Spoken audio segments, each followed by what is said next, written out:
Okay, so today I am going to try something new. I'm going to be using what they call pan pastels. As you can see, I have 20 colors from my set of 80 that I think will go with my reference picture. Here's my reference picture. The paper that I'm using is called Pastelmat, and I'm using a kind of yellowish color. I have a bunch of different kinds of tools. So you have little sponges that are on different tools, or there's large sponges that you can hold in your hand. I'm real excited to try this out. You'll see here that I put up a piece of tape here just to get my straight line. And the first color I'm going to just take is like a dark green. And I'm going to just go to that straight line because there's a line of trees there. And that's just going to mark my line.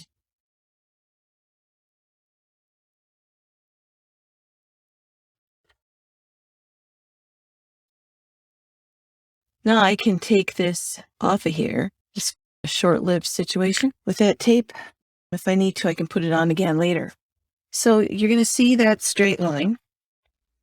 I'm not sure exactly how I'm going to start this process, but I think I just have to get my drawing in. I'm going to take, I think this is like a Payne's gray, and just put in some mountain lines.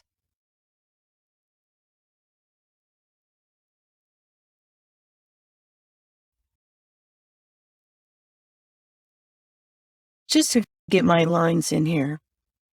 This one kind of comes down here. And I've got another guy that comes up here.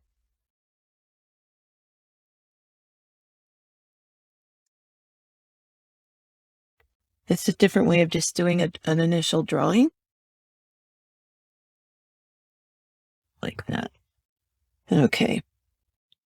The next thing I've got is this green again, and I'm going to mix it with this little purple and hit this tree line here.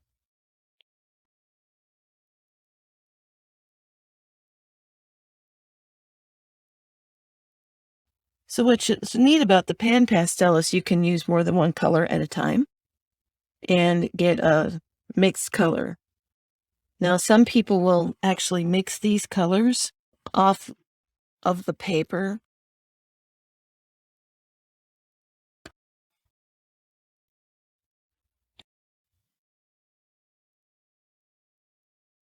I have some kind of a purplish color and a red here. This is magenta. And I'm going to just take and make my, well, there's a road here that comes up.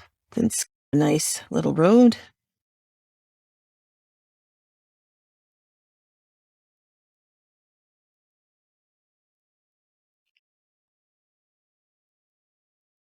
It comes up here. It comes up here.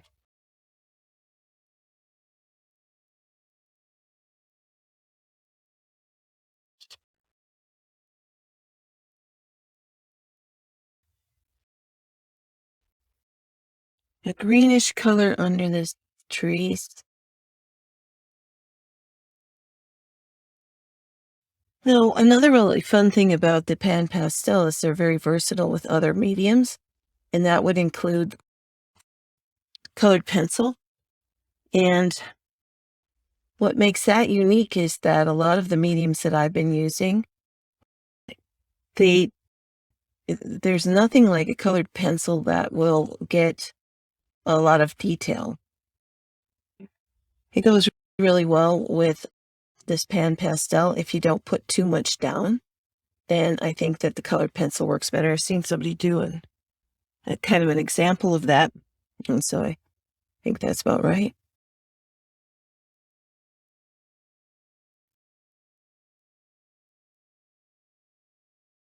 Let's see here. Okay, then I can wipe that off on my toilet paper. I have a lot of really glowy colors here. I think this one that's That's like a gray on here. So I'm going to put that in to start the base of underneath this darker area.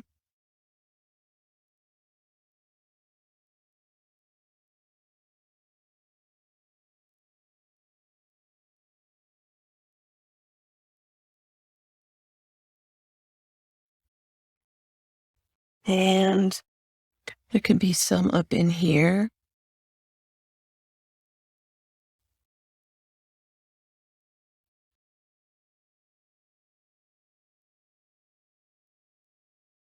Okay, and then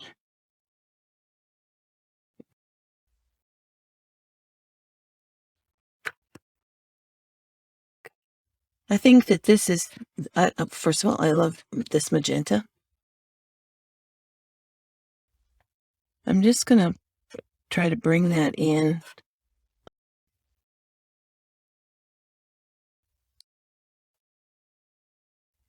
It's a time of day, I think it is, that makes that work better than, say, a rusty color. We'll see when we get that sky in there.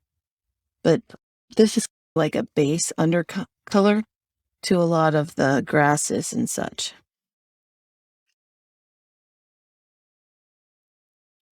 It's almost like in oil sticks, there's a color that's called cad maroon, and this is similar to that in a sense. I really love that color. It's a really nice reddish neutral color that's dark. It's unique in that sense. Oh, let's see if I try some of this gray.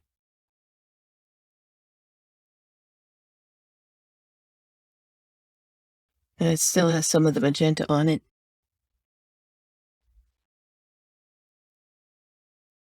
All right. Now, I don't know if I can use a bigger one. I've seen people use a great big one here.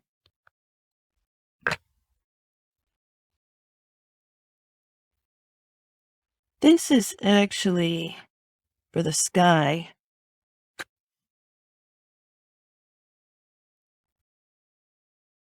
That is big.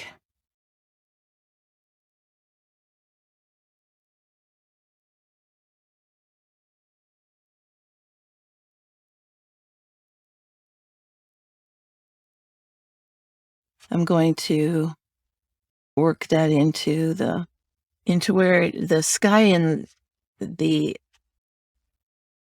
mountains, where they meet, it's got a light color. Usually it's a slightly different aura to it than the rest of the sky.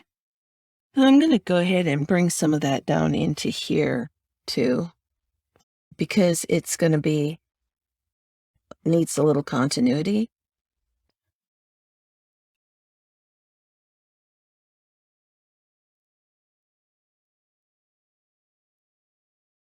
A little bit in here.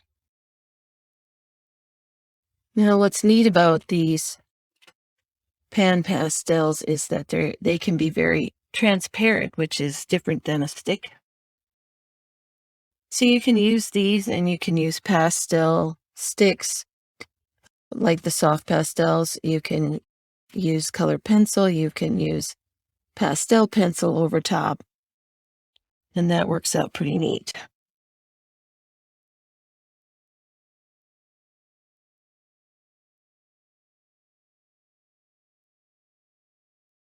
Maybe this. And one thing that somebody suggested is to use a color blender. And so they put it on first, and then everything slides easier. I'm going to try it. This paper has got a big tooth to it.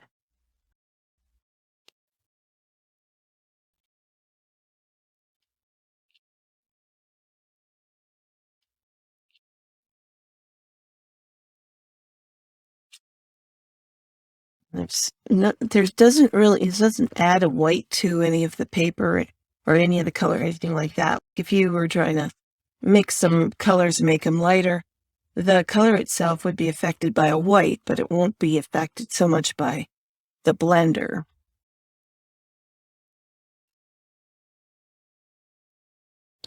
Takes a little bit of time.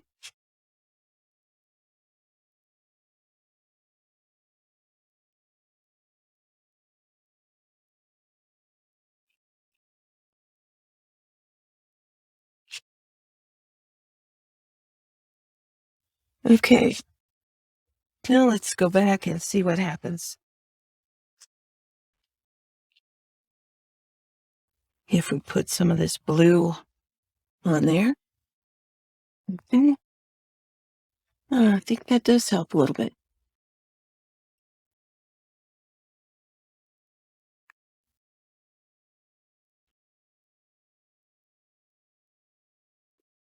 The other nice thing about it is you can pick these up and you can hold them in your hand just like this and put them on there, and you don't have to go back and forth.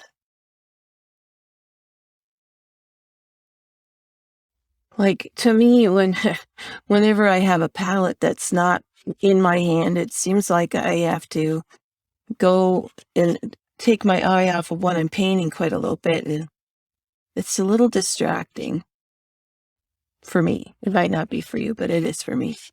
So what's nice about this paper is it's got a little yellow behind there, so it's going to have a little yellowish glow coming through because this is not super opaque. If I add more and more, it's going to get a little bit darker color, but that can play in my advantage because this is an evening scene. Now, one thing that I'm going to talk about here is that you can use these pan pastels and you can erase them. Why do I want to do that? For example, take this little eraser. I have a moon on here. And so if I want to, I can completely take that color off and then hit that with the white. And that'll work great. And when you're doing like regular pastels, it doesn't really always work that way.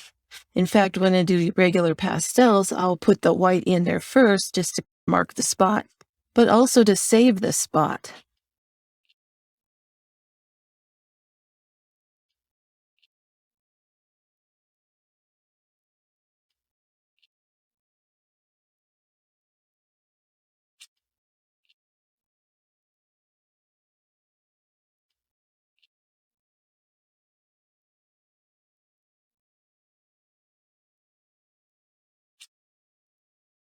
So I'm going to go ahead and finish this sky out.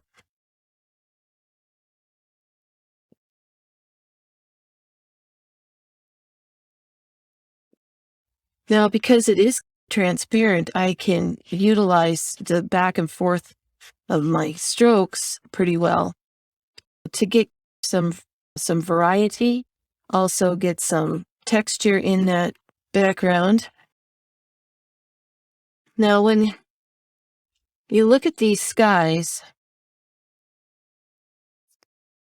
the sky color from the bottom to the top is usually slightly different. And in an evening sky, it's a little bit less of distinct than sometimes in the day, or different angles from the sky and the sun. I didn't pick out a lot of colors for this. I just picked out the 20, so I'm going to see if I can get by with it and go from there. But I could darken that sky up a little bit, maybe. Let's just try it up here. So this is, see, ultramarine blue shade, it says. Let's just try putting some up in the sky. Maybe it'll work and maybe it won't. So if I touch both the blue and then this one, it actually works a little bit better. Because I suppose some of this darker color gets blended in. So I'm hitting the dark, and I hit the light, and it comes in as like basically a third color. Now, the other thing about these pan pastels is you get a white and a black, and so you can make shades and you can make tints of any of the main colors. You can just make darker and lighter versions depending on if you put black in or light in.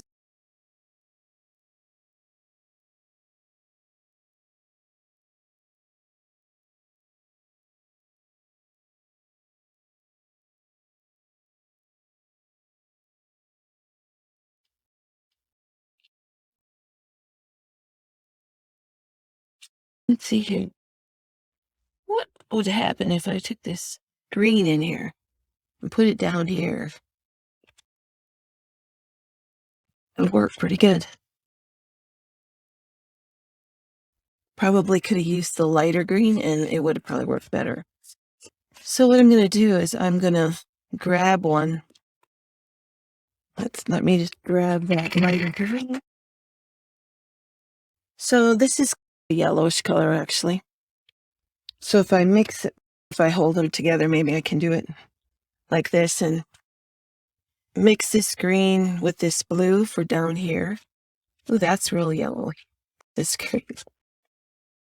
That may not have been the best choice, but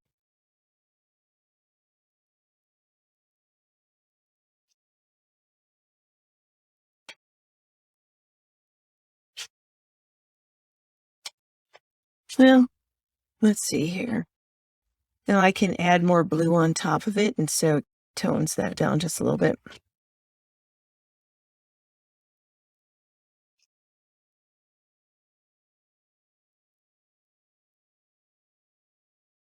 Okay.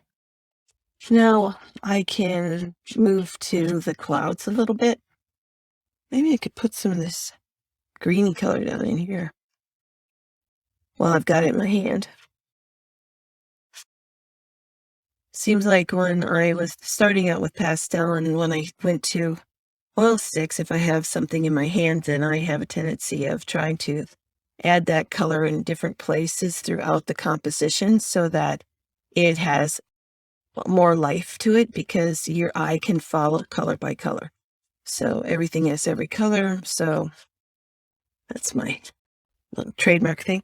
Okay, so I'm going to, yeah, I'll take this here. Let's see.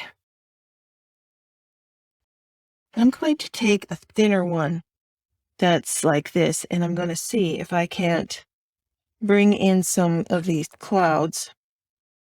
Now,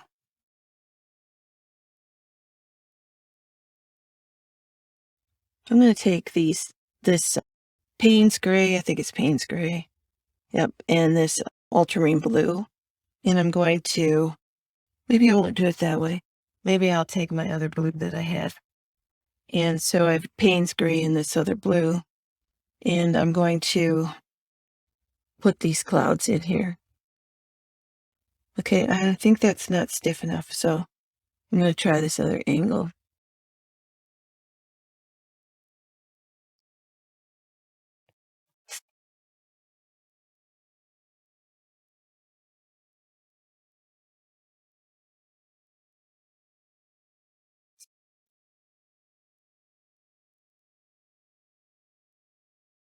I don't know if that's the right shape.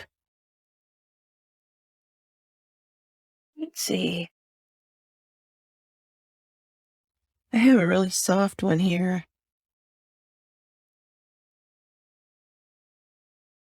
That might work better. Okay, so the stiff one actually leaves a little bit of lines.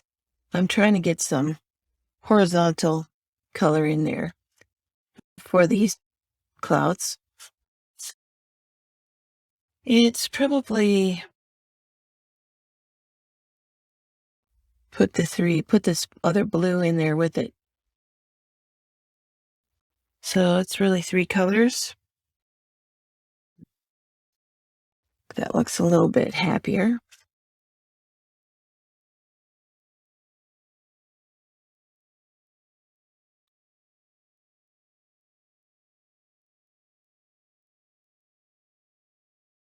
I'll bring some down this way. Maybe there's a little purple here. I'll try purple. dark purple up in here.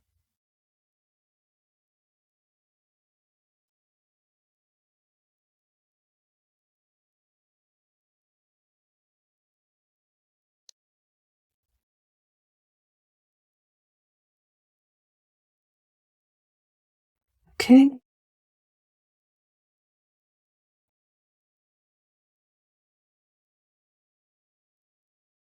Now I'm putting a little of this light purple over the top just to see what happens.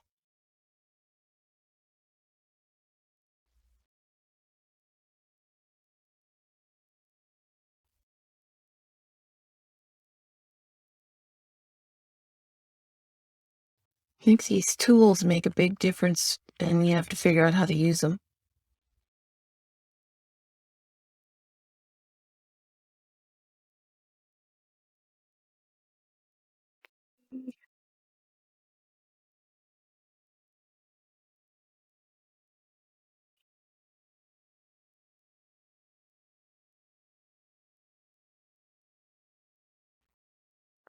All right.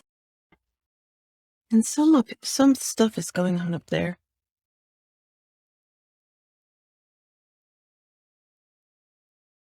It isn't like a big shape or anything. It's just,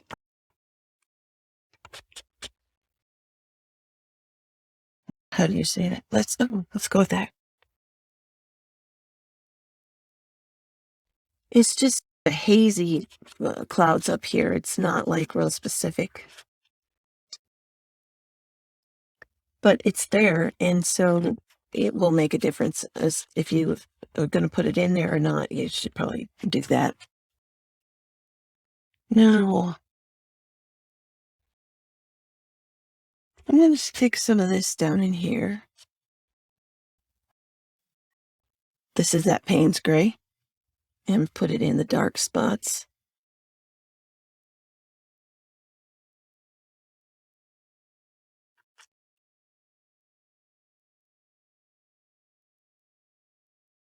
Now, one of the things I always like to do is to try to make a little vignette. It can either be a lighter or it can be a darker color. And so I'm going to darken the corners over here. Let's see about this guy up here. And a little bit up here just for fun. What it does is it takes this, I have such a horizontal line here that I want to make sure that I'm holding the viewer's attention a little bit. We'll just add this to here. And there's something going on in here. Okay. Now, if I flip this over to this side, I can come back in and actually this darker comes down a little bit more. So I'm going to go for it. Okay. Now I'm going to come back in with the lighter. Adjust that alone. You want to take some of the blending stuff and try to blend with it. That's cool. I don't know if I have the best. This is a huge one. Let me put some blender on that. Stick the blender where so you can see. Blender on that. And it's just gonna, it won't take my color away. It'll just make my edges a little less sharp. I like that.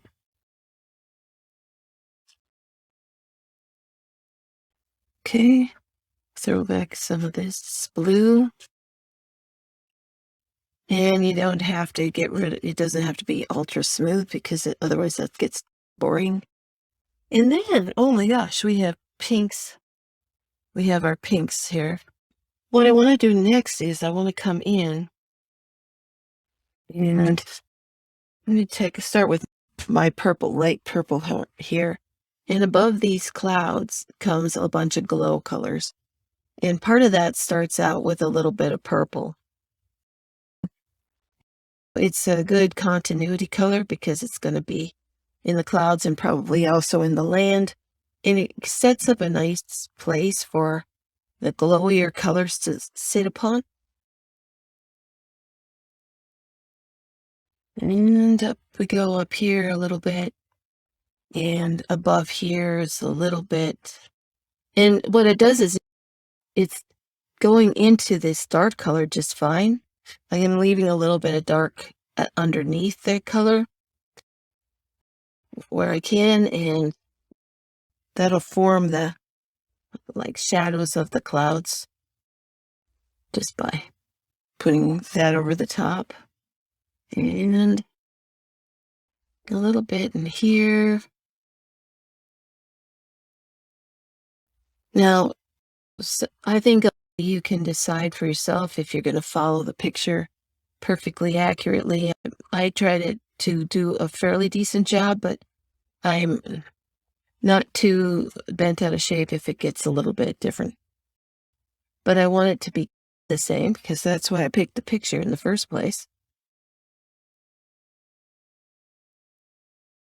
And a little bit up here. Now we got this mountain, so we know that the mountain is far away.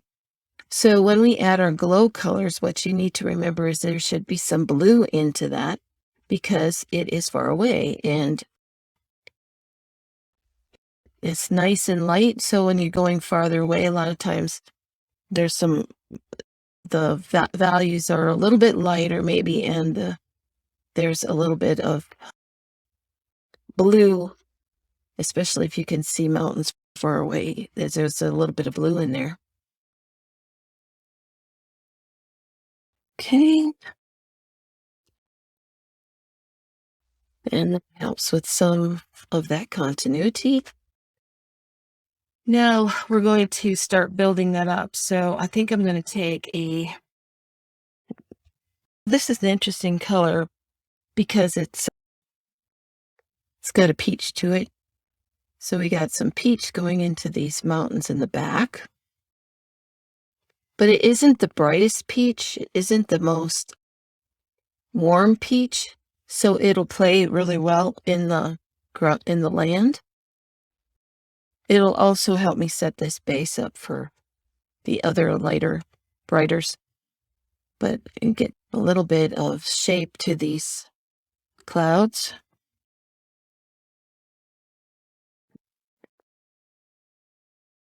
And maybe just a little up in here. And there's some stuff going on up here. It's fun. It's not the same as trying to apply a paint with a brush. The applicator is a little bit different than that. And so you may really like it and you may not. I usually don't like to have to apply things with an applicator like a brush. Gosh, sometimes that gets so, I brush too much sometimes and I lose all my vibrant colors by doing that. Good way to get mud when mud is just mixing too many colors together. So let's just add a little down in here. And what I'm doing is, this is just a glow fest type of a night, and I'm facing to the east. So as the sun goes down in the west, if you face to the east, sometimes you're going to get a real glow fest. And then there's a little something going on here, and then down our road.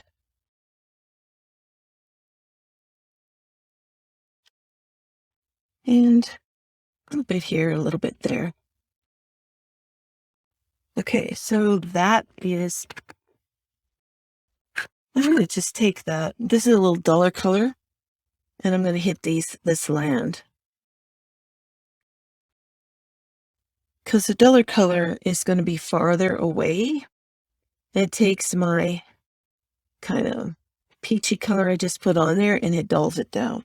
Now, when you hit this field, just underneath this green part of this field, it's going to act the same way. The vibrant colors will be closer to you on the land, but there's a couple places up in here where it hits the sky too, the clouds too, and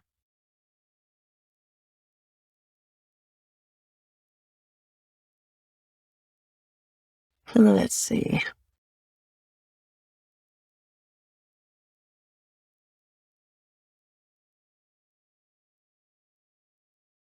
Then I'll stick a little down in here. Fortify our road a little bit.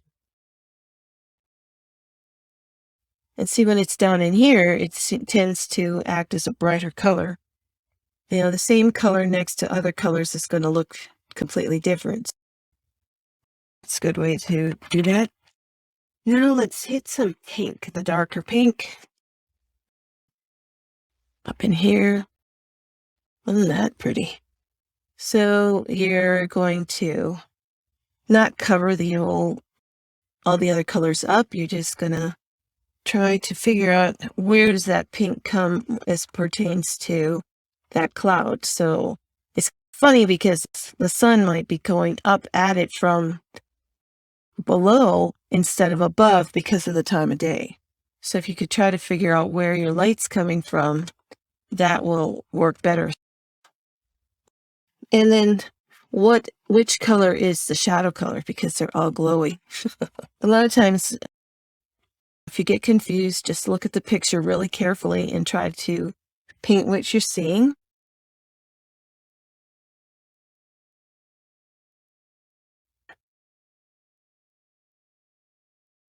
Now, you got to be careful that you don't put every single pink throughout the sky, because what happens is the pinks will want to be the same color all the way down to the horizon, because the horizon is farther away. This is my magenta, like it. And I have a little bit going on way back here. If you put that in more correctly, it will push that, it'll make it look like that bottom part of the sky is farther away. And you'll notice too that the clouds are probably very similar if they were all in the same place. But these clouds at the horizon are extremely far away. They get a little bit dusty rose color a lot of times because there's schmutz in the air. And I'm not just talking about pollution or anything, but there's schmutz in the air. So it grabs that pinkish color and it makes it look pinker, more at the horizon. So that's a good thing here. Sometimes when you're looking at some of these colors in the container, they're so vibrant that you think, oh, if I add that on there, it's really gonna muck it up. But you know what? It goes on nice and thin. So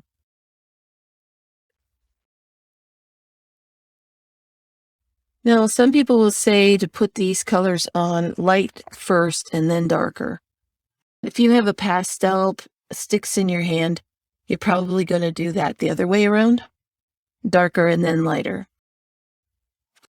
I don't know if there's any hard, fast rules. It's just that's what a lot of people were doing.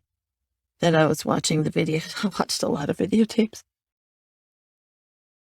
Sometimes it's so much fun to watch videotapes of other people painting that you can get many hours in doing that you don't get anything done.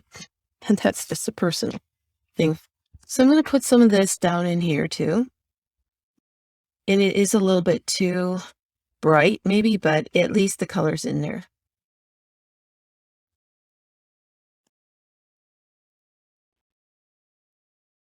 I'll add a little to this green. It seems funny to do that, but it dulls that green down and it also brightens it up for the time of day. Okay, so that's a cool one. So that there. Now let's see. My biggest problem with these PanPastels, I have to tell you, is that they're so big.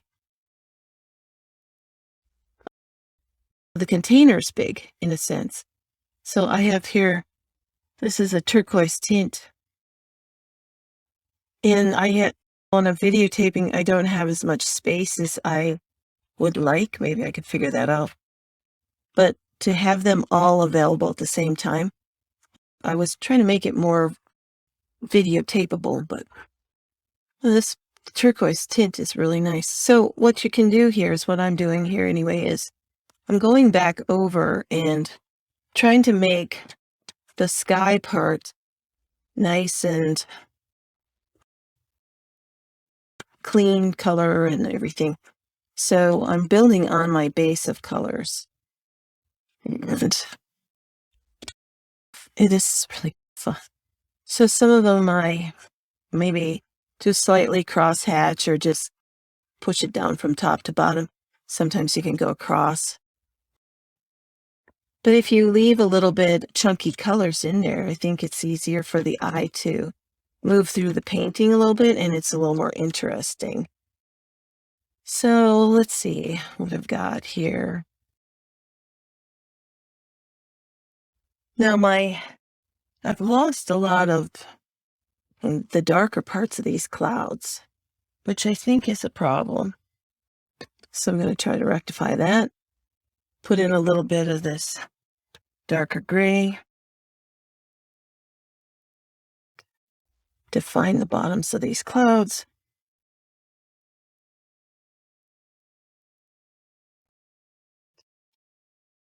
Work it in here.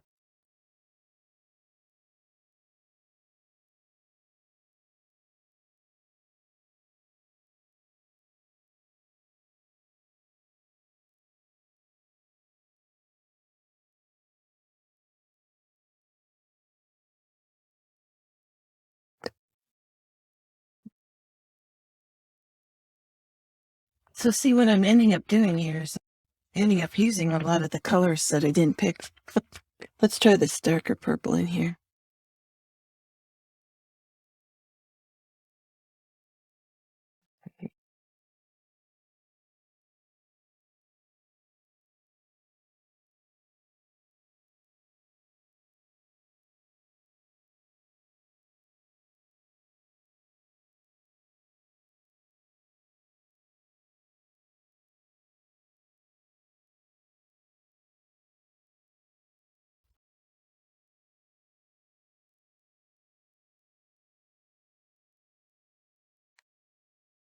And I don't know, let's try to put a mountain.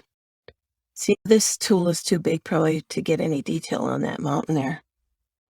But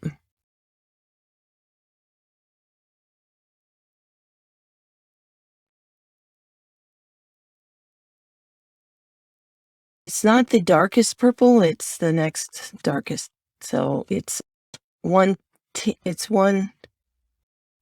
shade, meaning they took the main purple color and then they added a black to it, and that makes one shade. So they have one that's one shade, one that's two shade. That's an extra daub of black in there. Okay. Let's see here. No, maybe I can take this is a Payne's gray and this is a Payne's gray. Maybe I'll take the Payne's gray and this blue. It actually looks a little more bluish, but up in here, and Payne's gray in here. So we'll put a little blue and Payne's gray under there to mix in with this purple. And I don't think it may not have been exactly the right color to start with that purple, but it doesn't hurt to have it in there necessarily, I don't think. It adds a little continuity. And hit you up here. And the reason I didn't stick with the purple, it's just having a couple other colors with it makes it look a little bit more, I don't know, in a funny way, realistic. Put some of you down in here. Okay. Well, then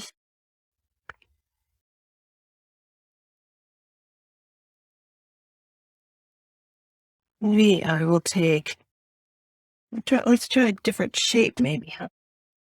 Here's one that's just squares. See if I can draw a little bit with that. So I'm trying to cut out these mountains. I lost my color on my mountains, and as you can see, when there's a little bit of pastel on there, it actually, I think, works a little easier for the next layers of pastel. It just glides a little bit better. Just learning this.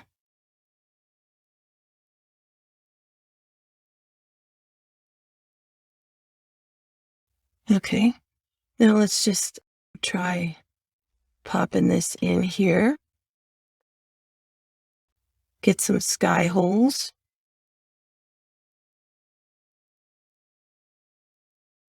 Plenty of them.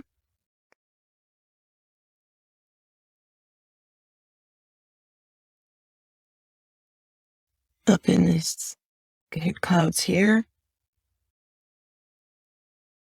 This is coming to that stage where you wonder, did you do everything wrong? Okay, so one of the things that I talk about is that when you get to this point in the sky where the color starts to change, if you take the bottom color and you put a little at the top, and the top color and put a little bit at the top of the bottom, it's going to look like it's cohesive. If you don't do that, what happens then is you end up, it looks like it's too abrupt of a transition, I always thought. So I can even put a little bit of this lighter up above here. Even if it doesn't go all the way across, it still plays. And let's see, we need something down here.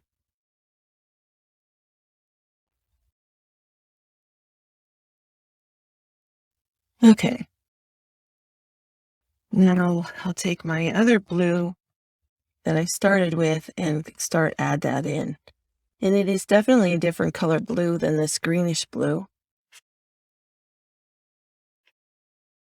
So I can take and go under the clouds below. And then above here.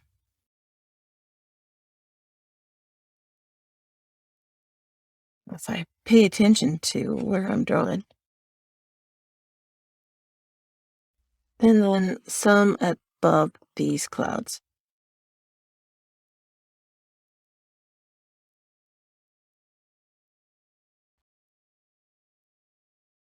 Now, somebody I saw was adding these colors with a brush. I don't know if that would work. I could try it.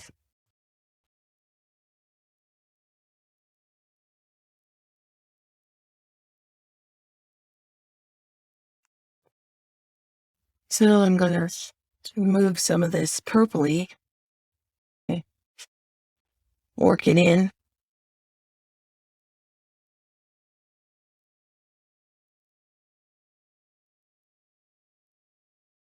Just take a brush like this here and see what happens next. Maybe I'll take a little of this pink just to test this out. Huh. It has a lot of dust if you use the brush. But it smooths it out, doesn't it? Yeah. So that's interesting in its own way, but then maybe that's too stiff of a brush. What if we used a softer brush? This one here is pretty soft. Just to see what happens. Oh, look at that. That's probably a better deal.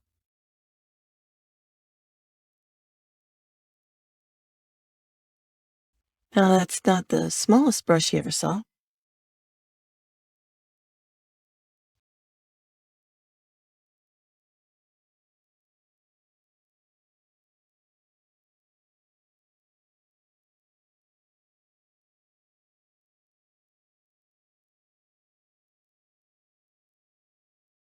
It's pretty. So what if you put that blue I was just using?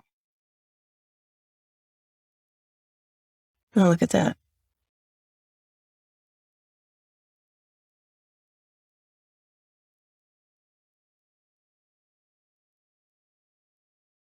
You have a little more control than you do with some of the brushes now. It all depends on what you're trying to do. It also seems to blend some of the other colors into it. So again, the brush is the brush. And what happens if you tap it? Oh, look at that. Okay, so I always like tapping stuff like edges. Now, when I tap this, all this extra powder seems to want to soak in a little bit. That's not the right word, obviously, because it's not wet, but it tends to, looks like it's not falling off the paper. It's going into, now I think that it would work good with doing this with your finger after you have a couple layers of pastel on there. Well, it's cool. Okay.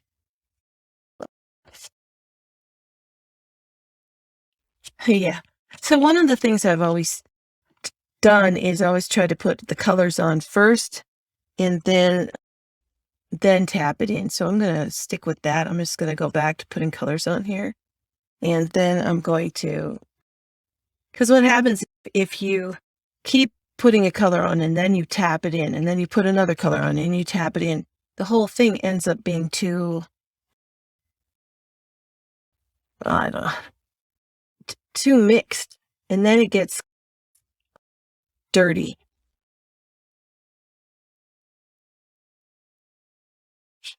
Now, if I go sideways on this, it'll,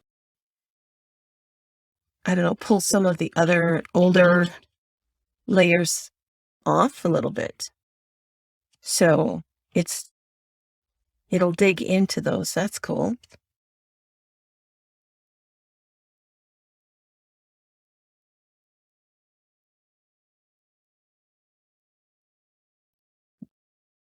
Went here.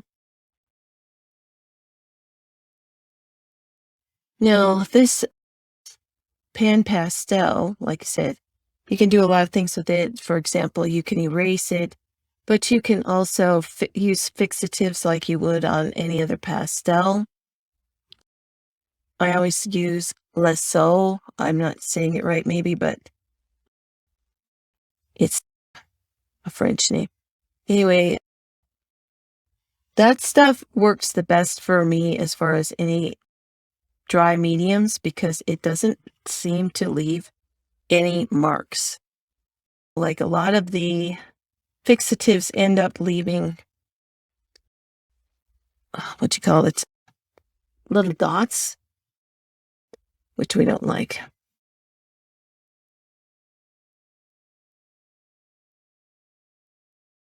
And if it does darken it at all, it's not really noticeable. I don't ever notice it darkening. It may, if you spray, don't spray, you spray thin layers. You probably know that already. But you don't want to saturate it necessarily. But I've always had it where it's dried pretty darn good. Okay, here.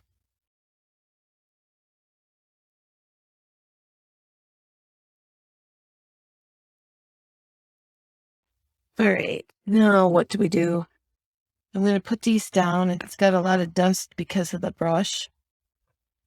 I'm going to maybe take a smaller one, the same sort, and use that. Not that small. So a smaller one. This is the one I was using. This is the smaller one. And I can take that and go back to my mountains, which I think blue and purple together would probably be the best. Oh, that is stiff. Okay, so let's try it. Back here.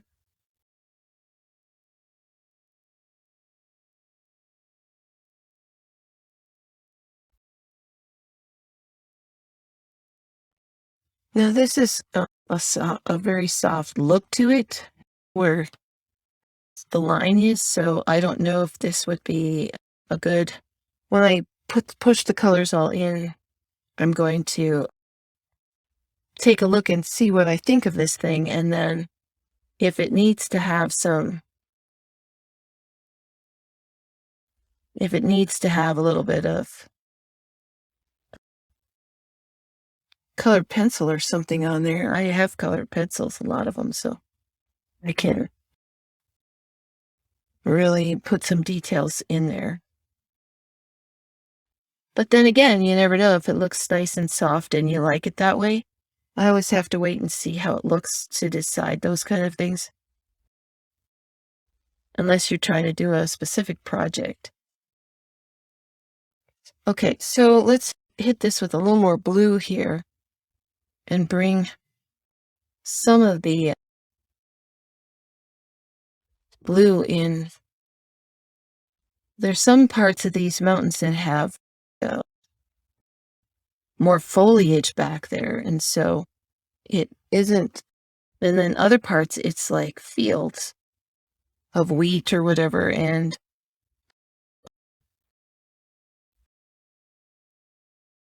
but because it's the farthest back, it needs a little more blue, I think. And I'm just going to top these because there's some fields there.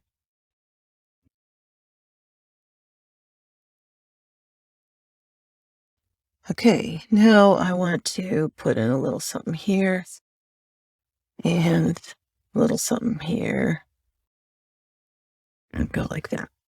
Okay. And then I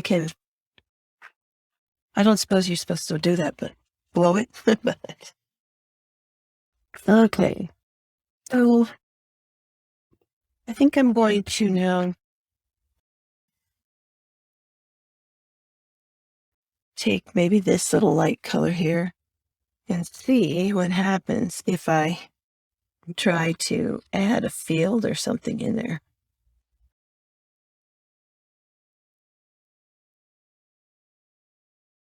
Cuts across here. And it starts bubbling up here. Now, this area has a lot of farmland.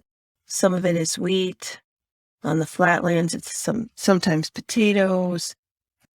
And there's a lot of ranching going on. So there's like hay and feed for herd animals and that type of thing. So you see blocks of colors that come. Okay, so then it comes down in here.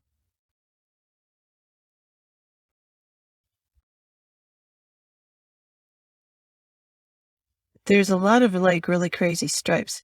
And what I just realized is that I lost my line.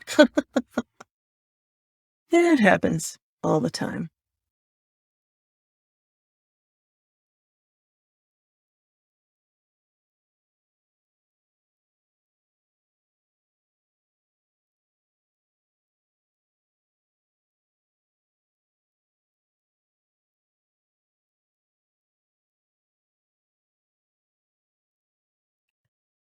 Let me see if I go back to one of these little sponges and put it on. That works pretty good. I think you just have to figure out what you like and go from there. Maybe the ground works better with the sponge. Hard to tell. So I'm getting quite a little bit of juice on here, if you will. If you're going to add color pencil to it, you don't need to have a whole lot of this PanPastel on there because it doesn't work as well. It doesn't let those pencils always cut through quite right. Let's see. I need a little green in there, don't you think? Okay. I'm going to do something I do a lot of times. So I'm going to go to these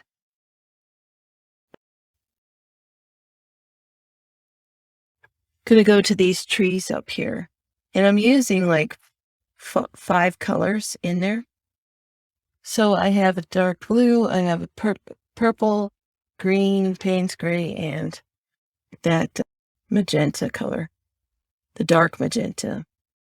And I just pop it on each one of these, and then I put them in there. And it almost makes a black, but it has each of these little pigments represented in there. So it's cool that way.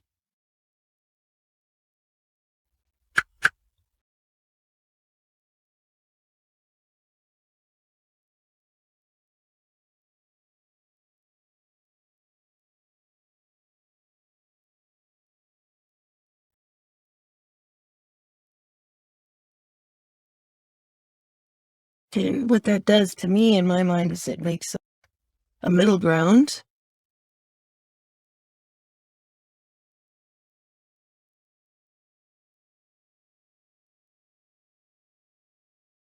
And wherever in this part of the country, where in maybe every part, it's a fairly dry in most of the areas, but wherever you see a tree line, then there's going to be a creek there probably. And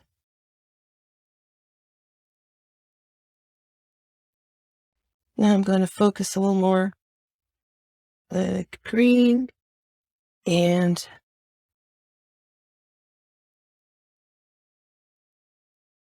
that gives it a little bit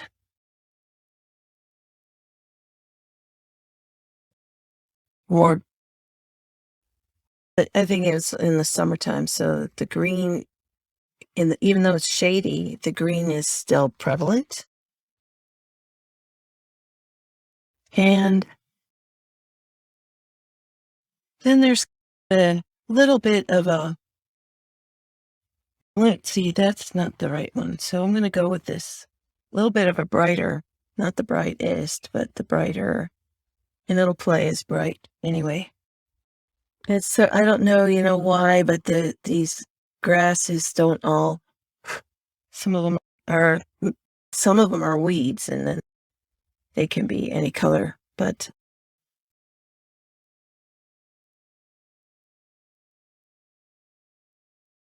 I put this line in here. Oh, what I can do, because I lost my line, is I can measure that bright spot. So if I have my guy here, take it, everything has to go like this. So it goes to here.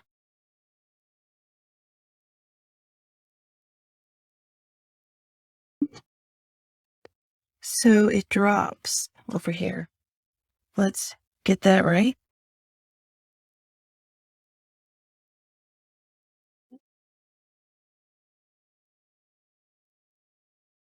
One of the hardest things is you've got a place where it's a creek, and you also know that it drops. Plus there are trees that aren't all lined up perfect. So when you do it that way, if you're not careful, the line looks like it's going up or downhill. So when you put a frame on it, it's extremely hard to, like this guy here is in front. I'm going to cut him down a little. Once you put that frame on there, especially if it's a canvas, which this is not, of course, but if it's a canvas, then it can look like it's crooked on your wall, which does aggravate me. Okay, so I'm going to go back to this darker, a dark and a dark. I'm going to stick this in here. Maybe dark and purple. Dark.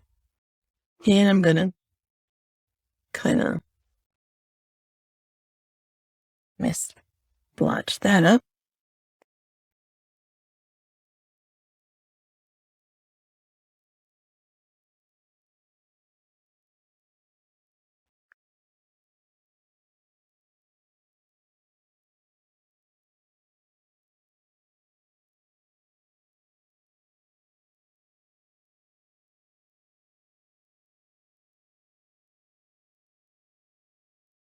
So I'm building this basically from the back to the front, and that way I can cut some of this lighter stuff up a little bit. Let's see where that ended up.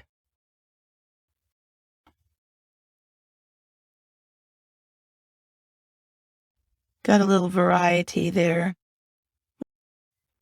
I have to hit. I'll lose it right over here. This one is a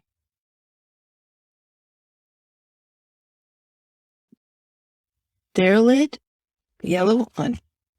Anyway, let's stick some of this up in here.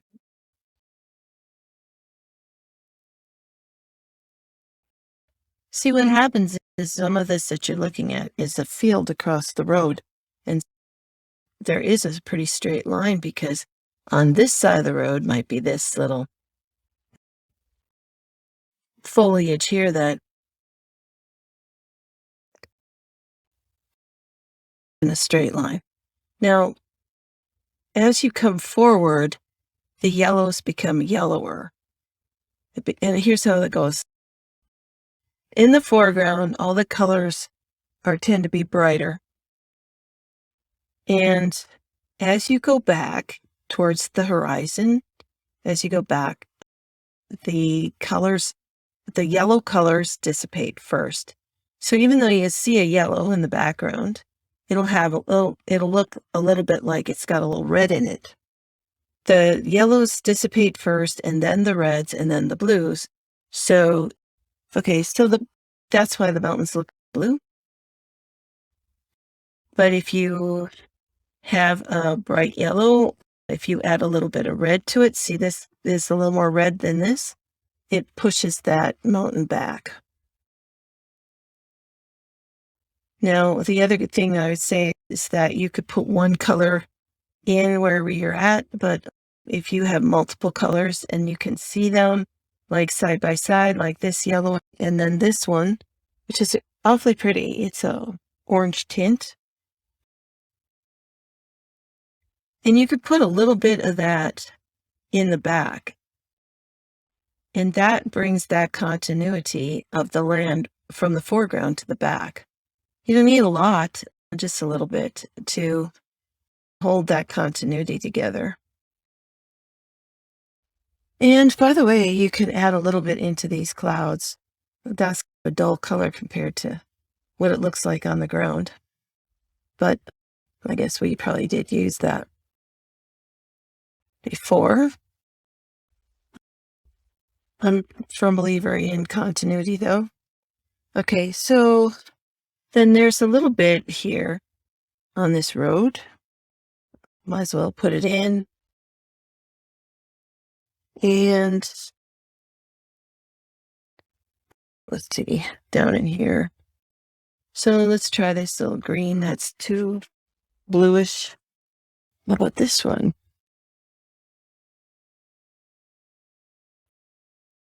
Oh, it's a little better. And a lot of the grasses here get really, or the weeds or whatever, they get really dry. And so they end up getting whitish in like the daylight. You'd see them, they'd be whitish. But then when the colors of the night come, they pick them up like in the evening. So this is a nice one.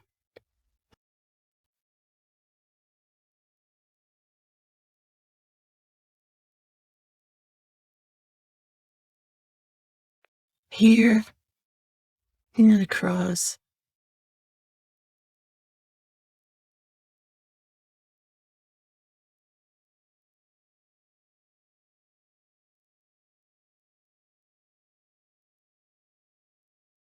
I'm breaking up this little yellow, not in a fashion that's really strong, just breaking it up. Lets your eye carry through from one color to the next. And some in here.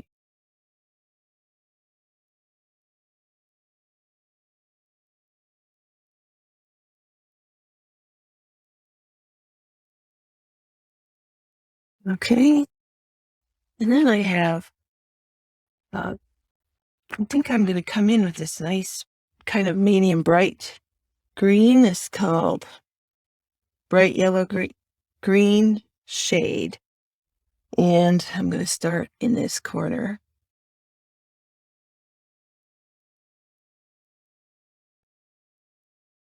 Now that mixes up with that darker color, so it's pretty bright in the package, but it does blend in really well over here.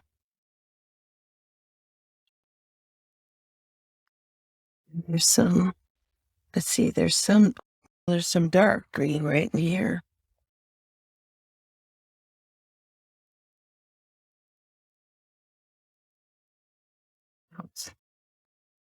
This should come out here, I guess. And then there's a little dark in here. Maybe I'll hold them both in one hand and see. Okay, so there's some really good deep shadows down in here. And I got some that go above this road. So, sometimes when you're driving the little road back in your property there, you don't always hit the same spot in the road. So tractor will make marks everywhere. And then some come in here and down in here.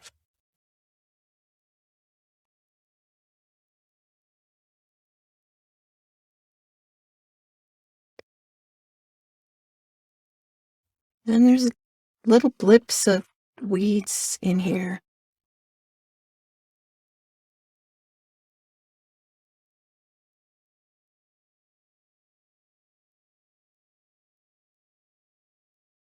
Okay.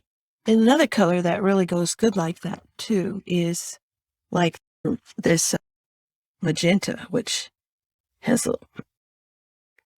with that green, that magenta always looks like it always adds a little bit of flavor to it. So we like flavor.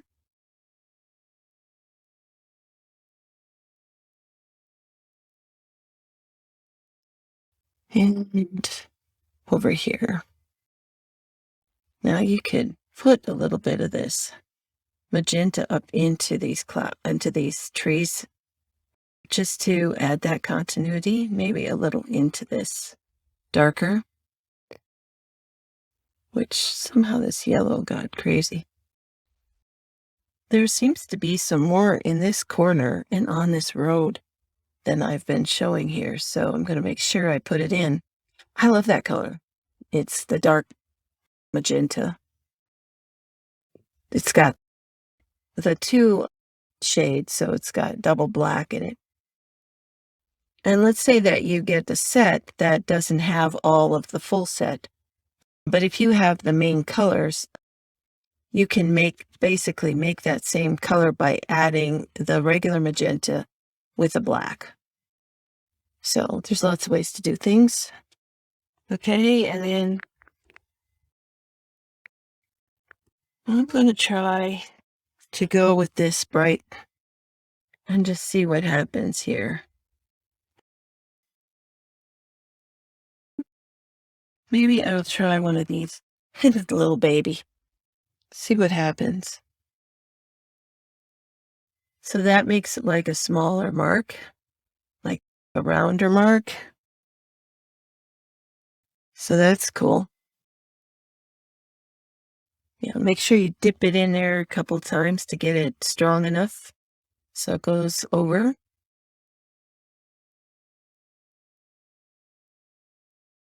And it comes around here.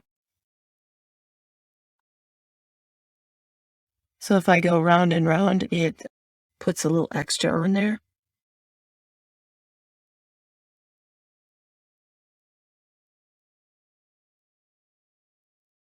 A little bit down the center here.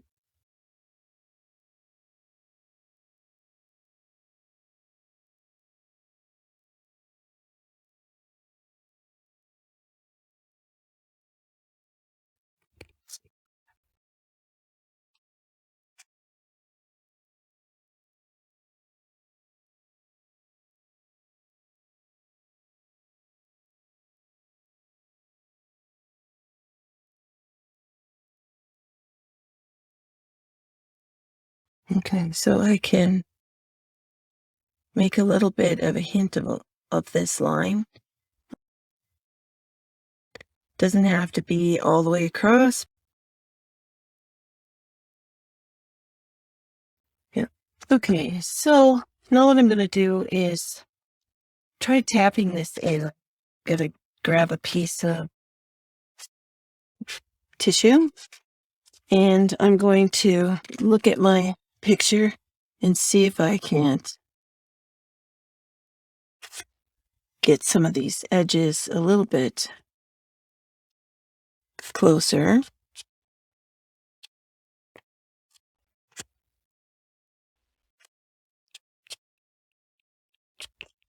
Now it's funny stuff because if you're used to using soft pastels in the stick or semi-hards in a stick, you get a little bit more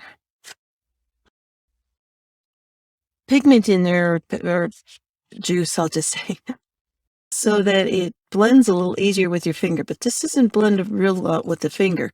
But what's cool about the pan pastels is that they don't use up all of the tooth a lot of times because of that very same reason. It's interesting to work with it. This really kind of makes it nice. So if you push a little harder or you go back and forth, up and down, you can get those to blend just a little bit. I think that's always something I like doing, especially in the sky part, because it looks a little more sky-like.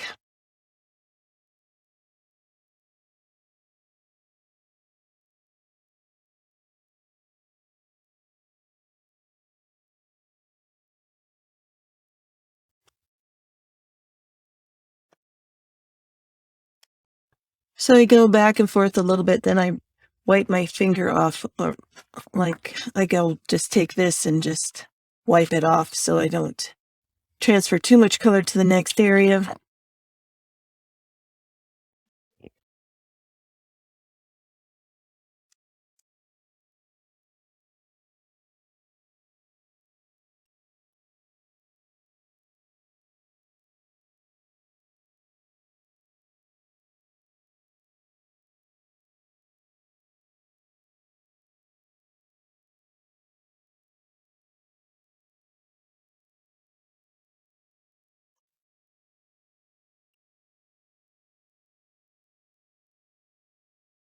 On these little spindly lines, if you can just keep a couple of dots going in there, you're going to be able to get the general gist of that line going across there. You got a real strong line here, and I can get a little bit of advantage by going over it to try to break it up. But once it's on that paper, it's pretty much on there, so I can come back in a bit and, in fact, just tap a little of that. I had used a brush on this particular color, so it loosened up some of and made some kind of powdery parts. So I'm just pushing that into my finger and then adding it back in here. So that works really good.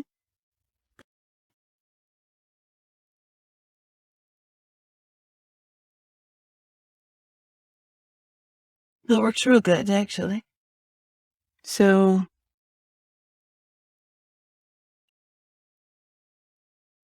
even if I held that in my hand and just tap it in there,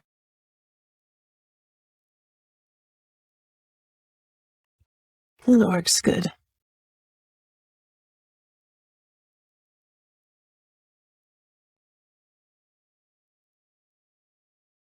I'm not sure that if you try to push the color in with your finger at the very beginning that you would get that to work, but when it's added to other pigment that's already on there, it doesn't work too bad at all.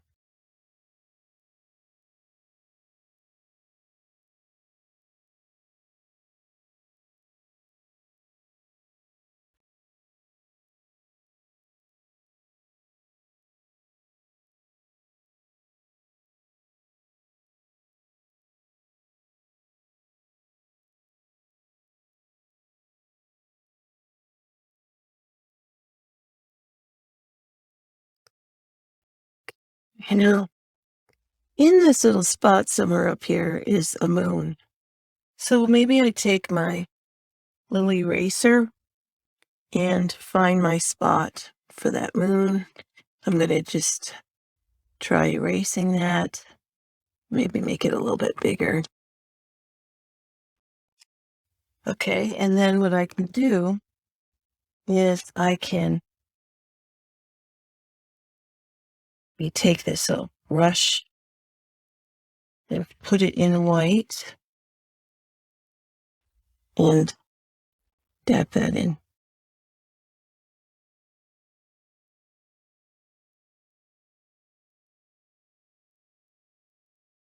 a little bit rounder. Now I'm going to just push it in with my finger. And then I'm going to just go around it just to get that edge. Now, if you took just a little bit of, say, a yellow and put it around it, you would get a little bit of a glow. Okay, and then I can take this blue and kind of straighten that up. Now, of course, when I did that, lost my white.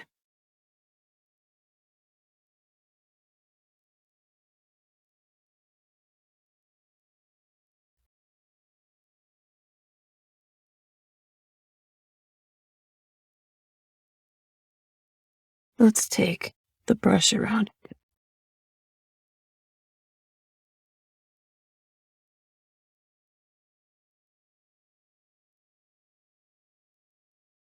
Here we go.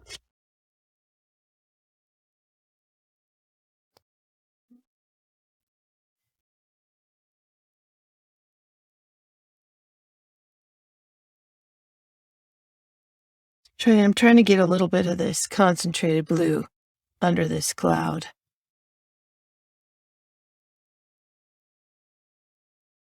Just to make a nice, if you clean that up under that cloud, you get a nice shadow above it.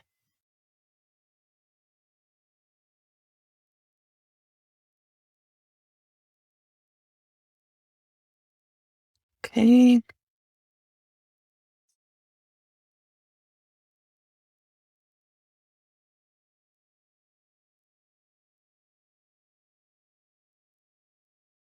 Probably come back with a little pencil or something, make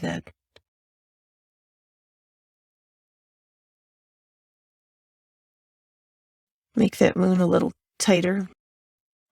Maybe not.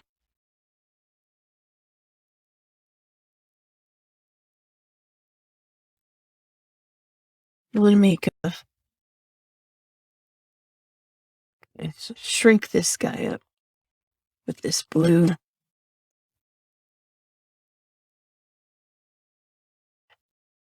Differentiate some of this line.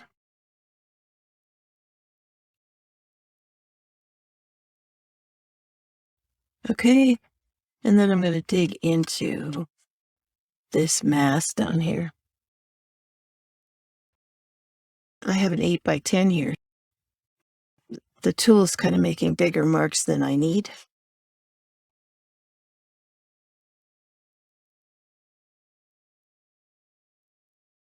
Okay, and then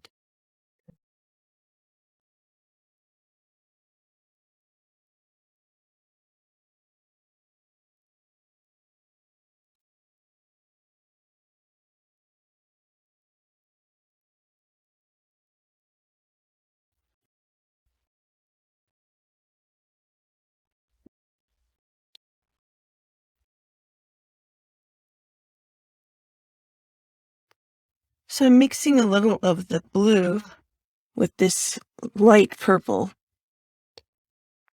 and hitting it right above.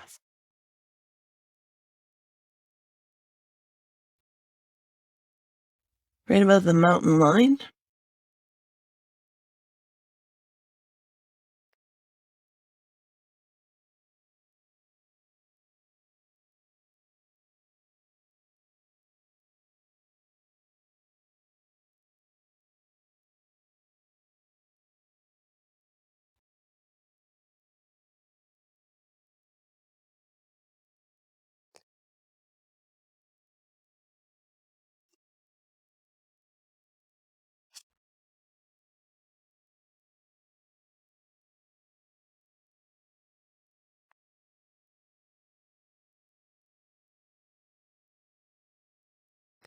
That makes some of this darker.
Okay.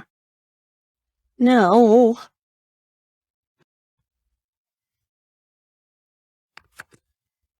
so one of the things that I think this is missing is maybe the pinks. And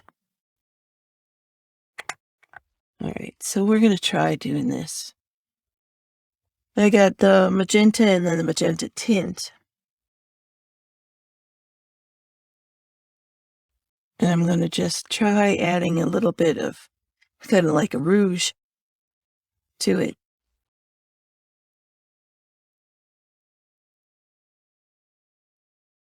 Interestingly enough, though, maybe that pink isn't the one I want. Maybe it's this peach color. There you go. Just right. So I take my magenta, and this is red iron oxide tint. And that peaches it up a little bit, which is a little more what I was looking for.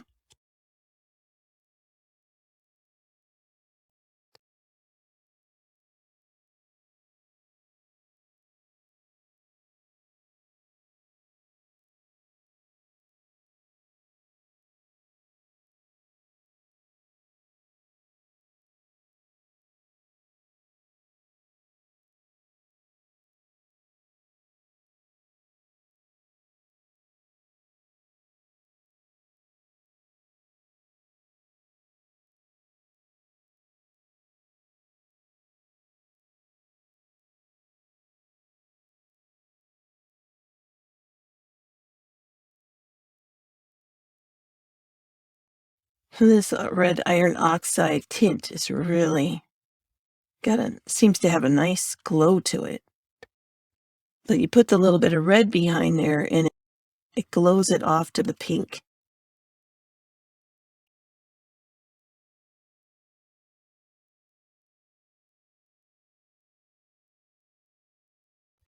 That went crazy on me.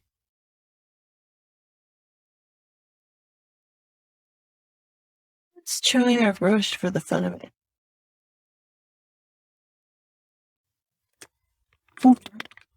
Maybe go down try this.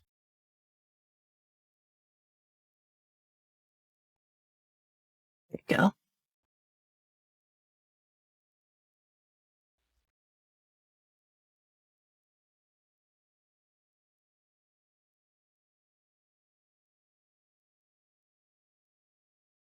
So you could put down one color and then put down the second color. That's the other thing you can do here.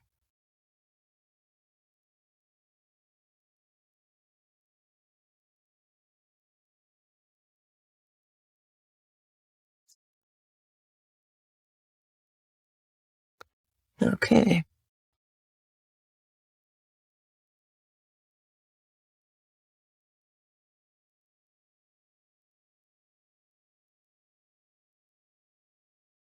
And come back in with the iron oxide.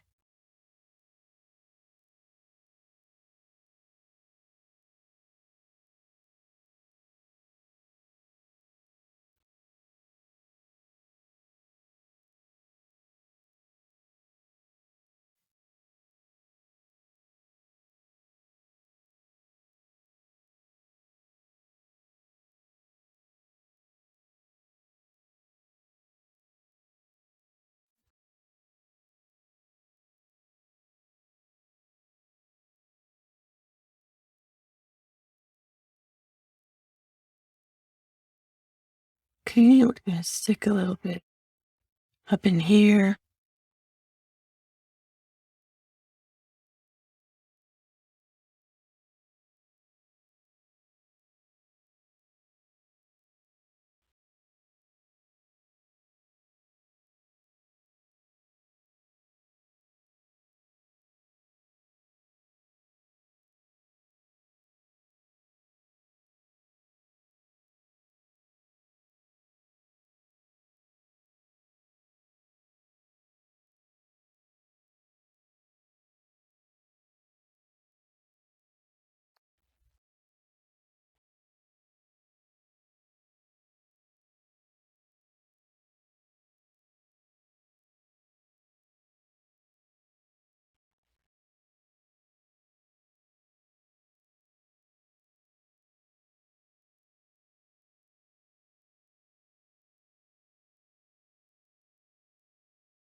Gets to be really pretty.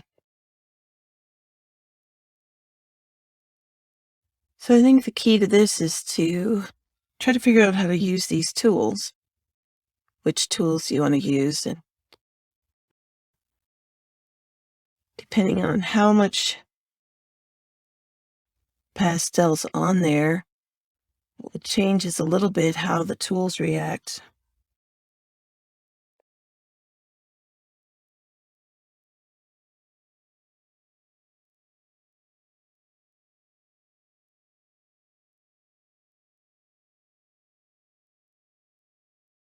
I think that these sponges, they're known for putting a lot of the pastel down on the paper. I think that's exactly right.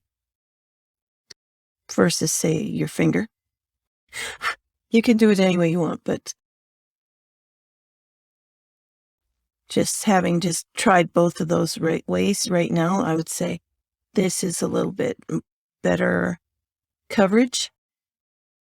You know, it lets more of the pastel actually get applied to the paper.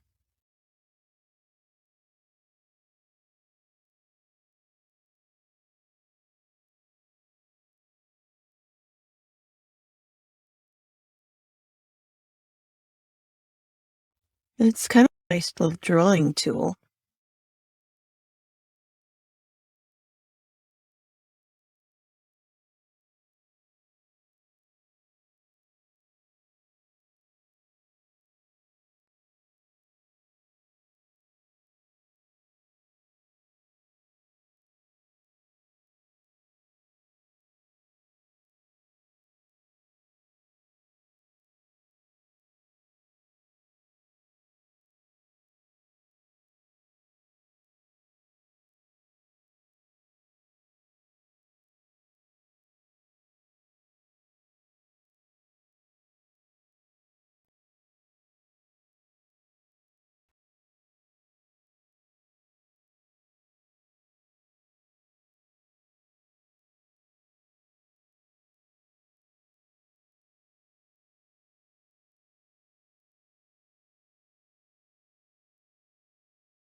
I don't know which is the best color. I'm going to try this gray right here, maybe. But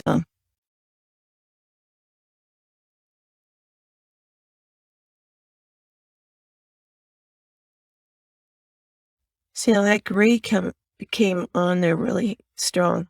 So I like that one.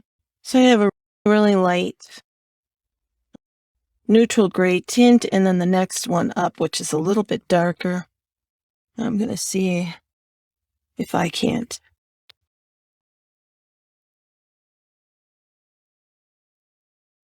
Yeah, look at that.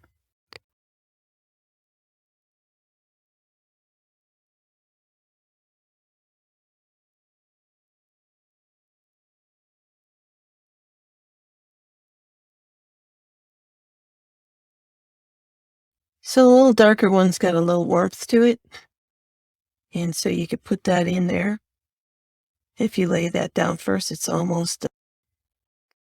warm color compared to what's on there. And then I can come back in with the lighter over top of it. And that gives it a little more dimension by doing the two colors. It is considerably lighter.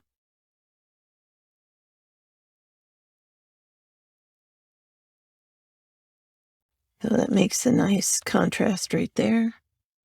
Now, this is maybe a little warmer than it needs to be. So I'm just going to keep going till I get that look all the way across. And then I'm going to come back in. Let me see if I can. There's some other kind of peekaboo spots that are up in here. I'll get that all, and then I'm going to come in and see if I need to use a little bit of blue on there to.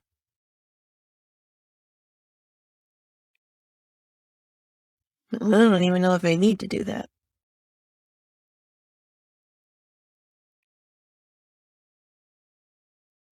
And then I come down. Now see if I want to soften these edges, I can just use the tool without applying any more extra juice to it. I don't have any of the blender on there either. Don't need it right now.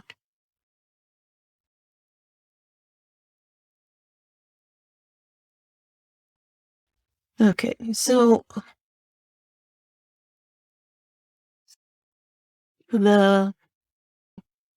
so this is my blue. This is the phthalo blue. I'll try that. Phthalo blue tint. Just to put some of that blue in there.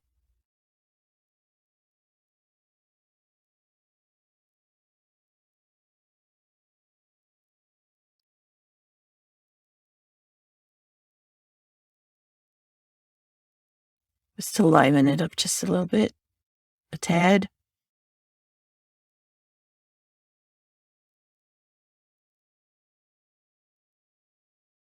Do a little bit in here.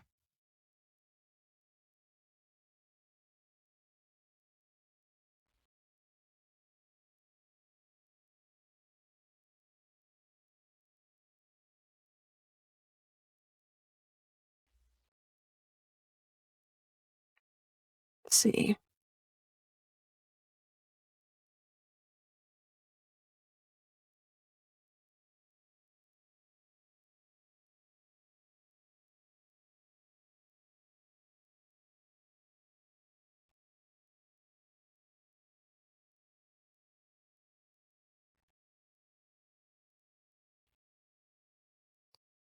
And that's cool.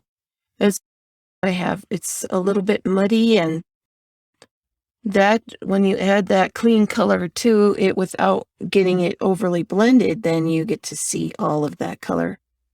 It's highlights that clean color because there's a little bit mud next to it.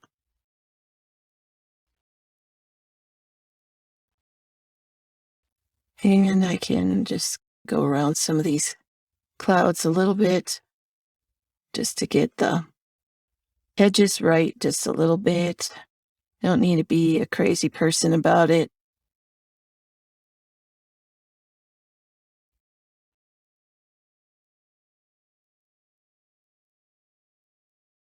Now, if you get to a part where you need to, you can always use your finger to get the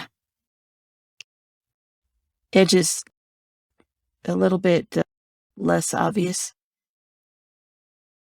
But for right now, this seems to be okay. Oh, you know what?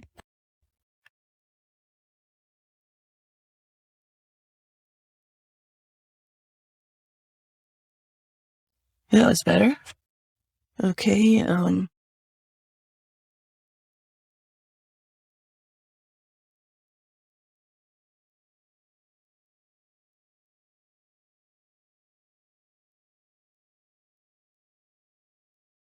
Okay, now down in here a little bit.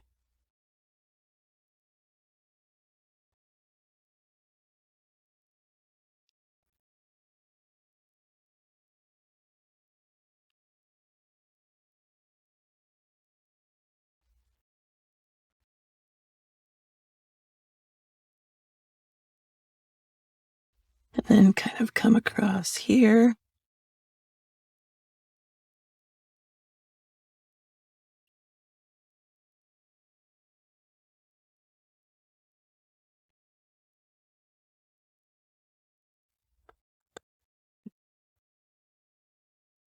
And some little bits up in here.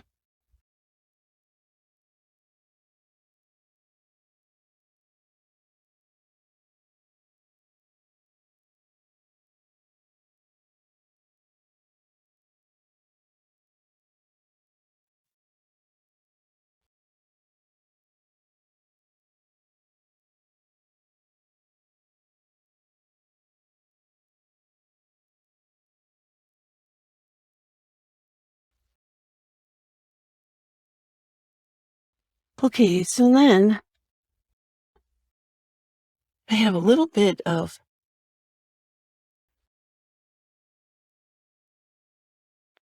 don't know, I don't want to wreck it, but I'm just going to stick a little bit of this down in here. Okay, that'll work. Let's see here. So it's back. I'm going back with this red iron oxide tint, and I'm going to see if I can. That's almost, I'll go with my red tint, maybe. There you go. That's better. See, I don't want it to be as bright as up in the front. I want it to look like it's going back into the horizon. So it has some pink in it that makes it look like it goes. I also have a, what is this? A burnt sienna. Let's see the burnt sienna. Okay, that's cool. Okay, so this red tint and this burnt sienna tint are similar to these colors I just put up with the red iron oxide and the magenta, but they're a little more subdued. So when you put them into the background, they work a little bit better as background colors, and it helps you to make it look like your clouds are going back to the horizon.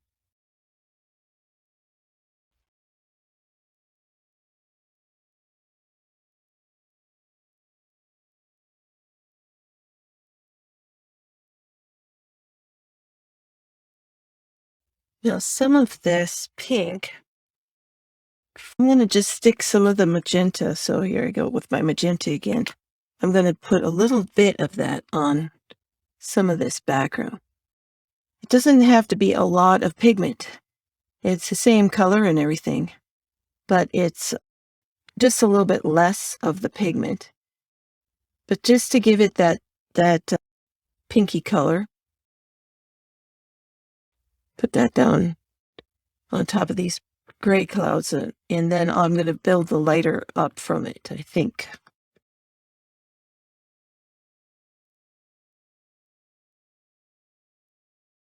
That's kind of fun. You can really control the amount of pigment pretty easy with these tools.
Here's a Payne's gray. So one of the things you can do while you're holding these is you can just put them together like this.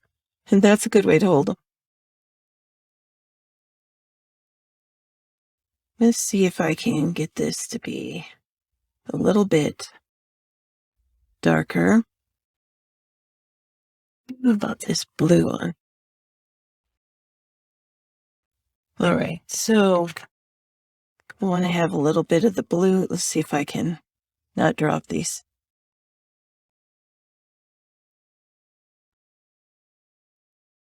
That's neat. Okay, so I wanted it to be a little bit darker because it's going that way. So there's a bit here.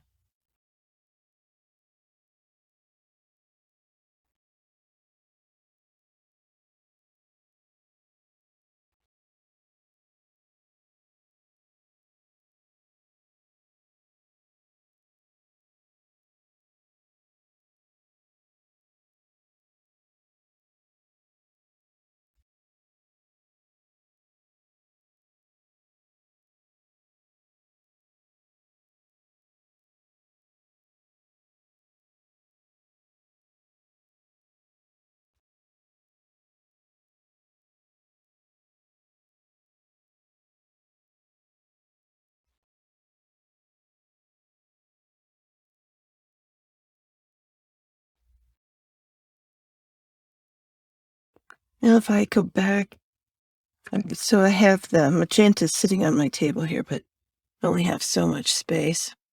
So I'm going to mix some of that into this darker, just to warm this color up a little bit.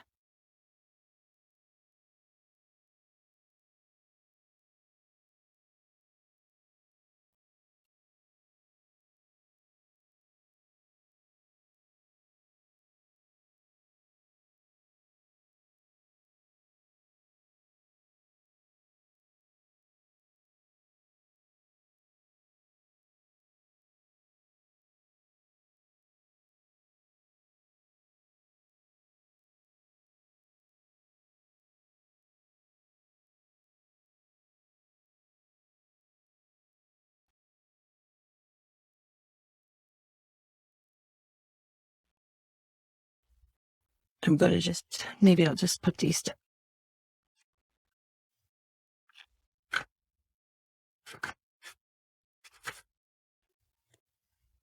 So I'm back to these two.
So let's take some of this pink.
Okay, so I am going to now see if I can go back to blue in this kind of greenish blue.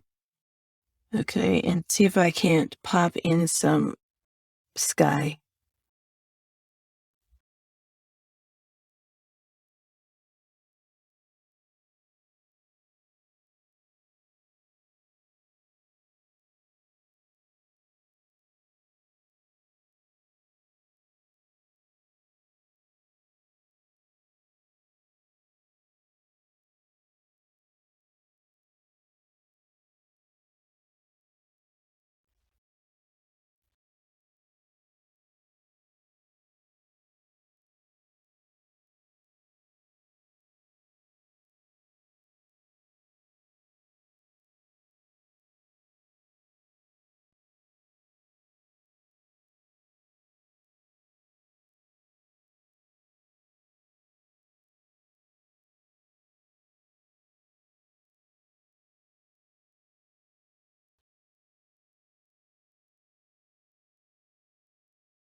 Okay, what I've done here now is all right, this is coming along pretty good. It may be good enough too, with just a few minor adjustments here and there. Some of this in here.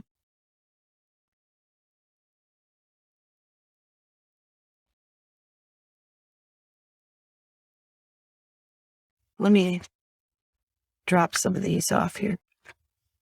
So, and my magenta. Okay, so the next thing I want to do is figure out how to get my line better for back here. So maybe I should put on some glasses. Okay. Now,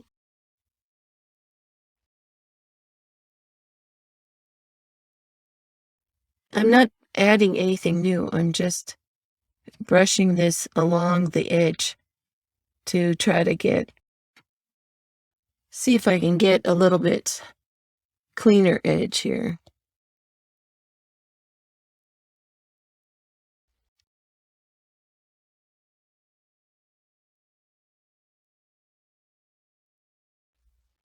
Okay, and then maybe I just take a little bit of this greeny color. See if I can't.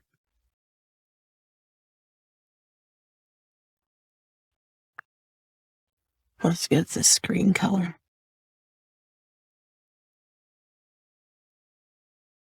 Get a line with it.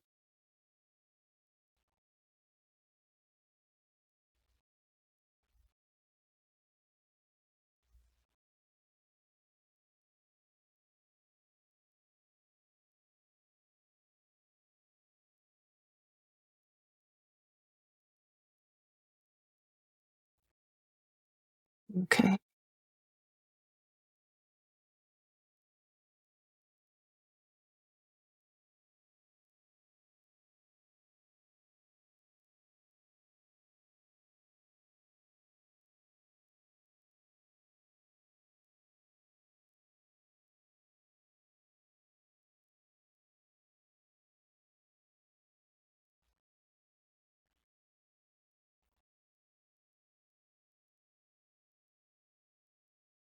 It's staccato. It's got a little bit bright here, a little bit bright there, and it shouldn't be equal distance necessarily, but there should be enough all the way across. Do you see what I mean? That it doesn't look like you forgot something, but it also gives you a little bit of pep. Now I'm going to go on the opposite side of that, and maybe I take you violet extra dark, just to see how that works. And now I'm just going to go in and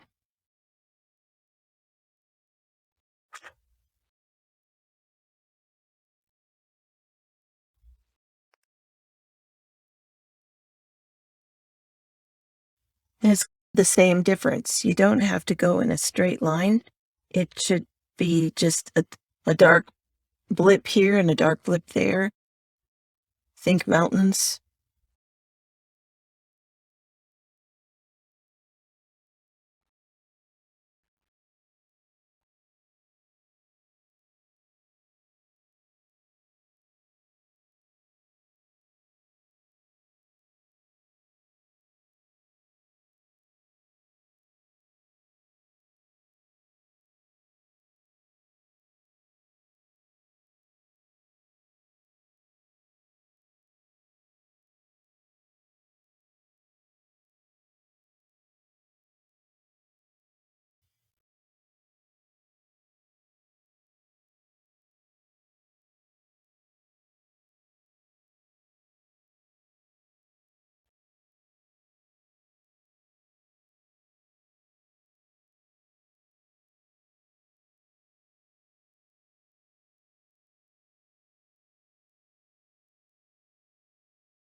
Now I'm just going to hit these edges here underneath there so that it has a blending effect just to finish that off.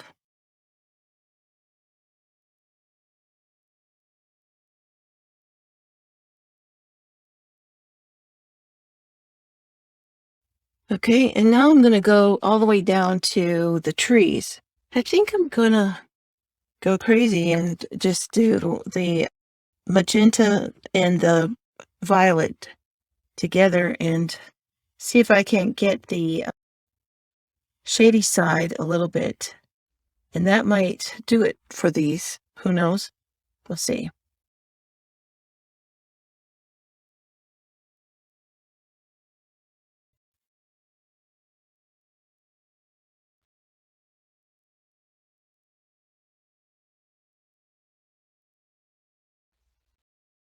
So the trees should definitely be dark overall than the mountains.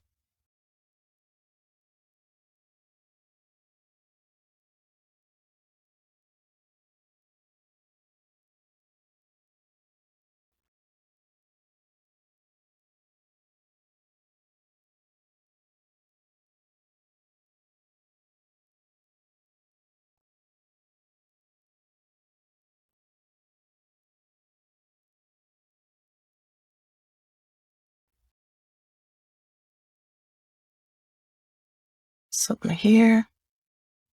Now remember, these trees are on the creek.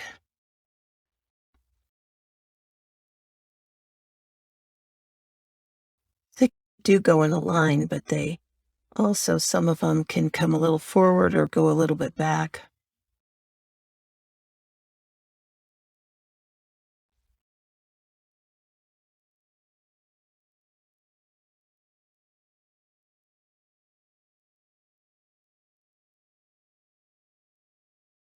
Okay, now we're going to reinforce the green. So was using some magenta and the dark purple to get the darks of the greens for the trees. And so now I'm going to take this chromium oxide green extra dark, and I'm going to just hit the, maybe that's too dark. Okay, going with the one that's just dark. No, this is a bright yellow green extra dark. And see if I can't get a little bit on the light side of the tree.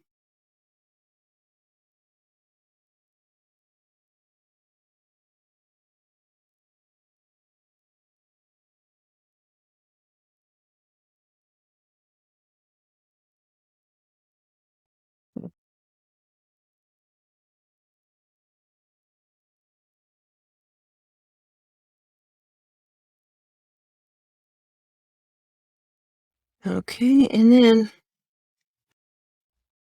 maybe I can clean the top edge up a little bit. Now see, if you leave it a little bit jaggedy at the bottom, it looks like all the trees are not just standing in a row. They aren't really standing in a row. They look like it. So the next thing I go for is I want to go with this guy is bright yellow green. So I'm going to hit it at the edge. There you go.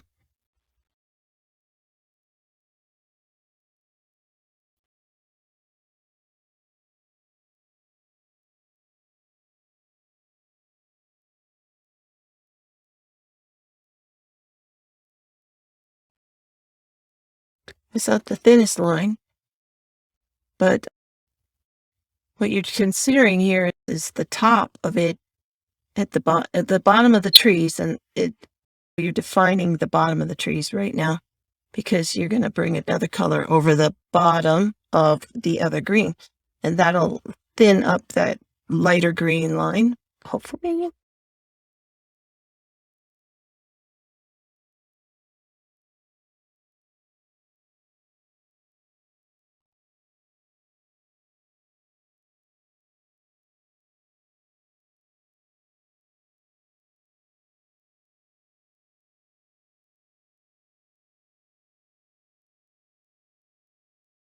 Okay.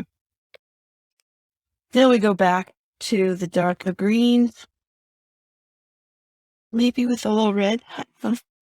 Why not? So I've got the dark magenta, and I'm going to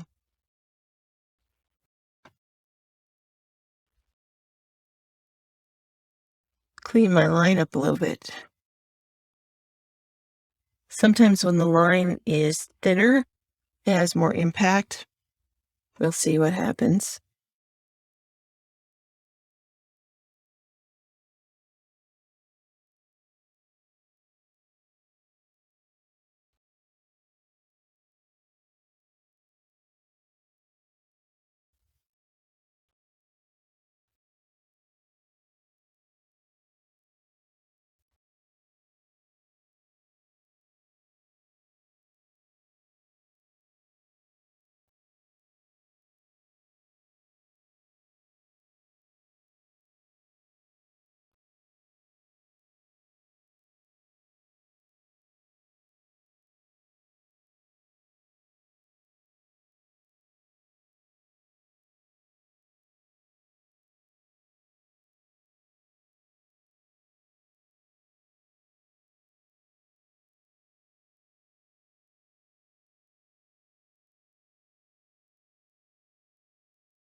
Okay, so let's try.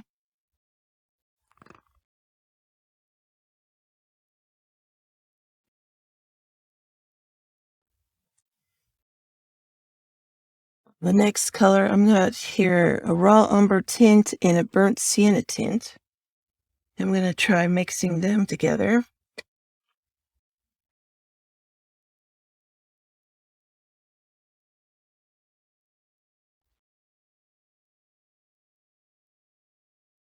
Get to managing this line here.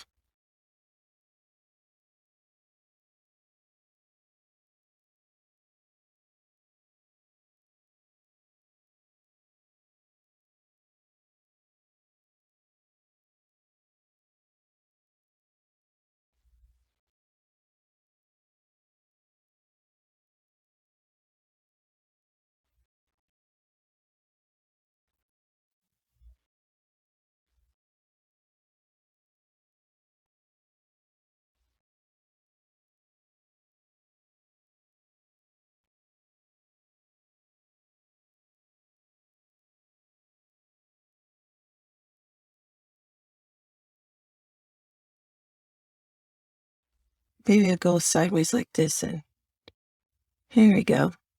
So I'm using this long edge. Then I can just tap it in.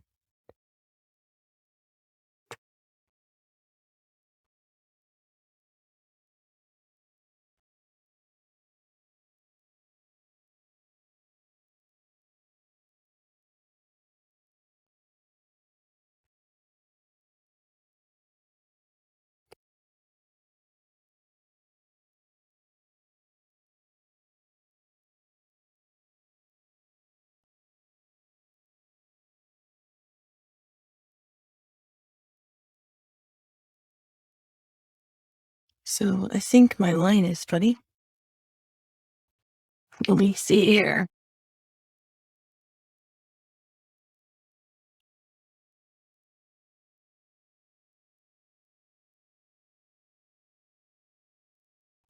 Okay, so it's hard to tell.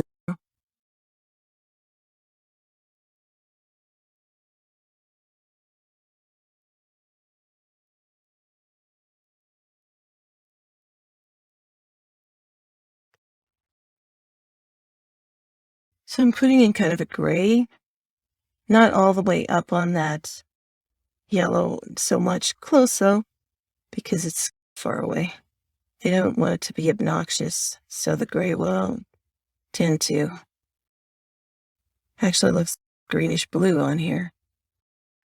Okay. Next comes a little bit of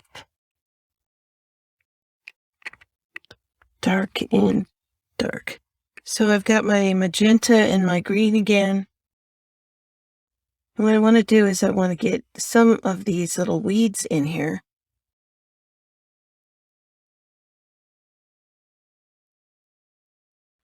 Gotta be careful not to make them outrageous. I'm going with a little bit more red in there to bring it forward.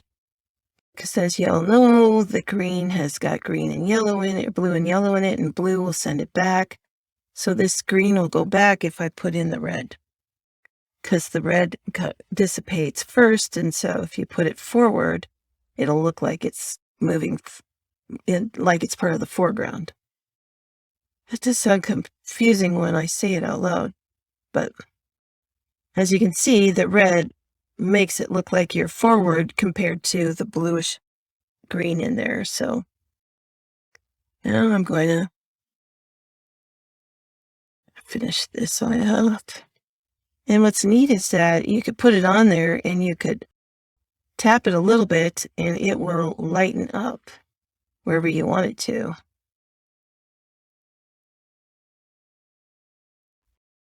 Give it a little edge if you can, since you're there.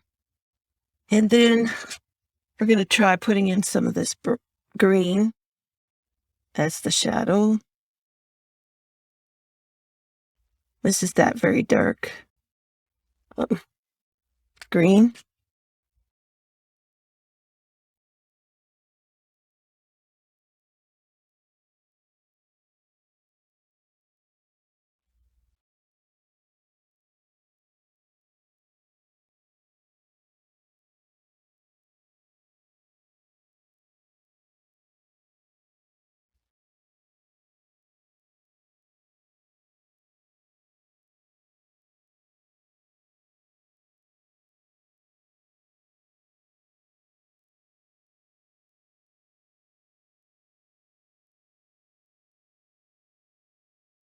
Okay, and then let's get a little bit of this light color under here.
Okay, and now we're going to come back with a gray and this kind of bluish green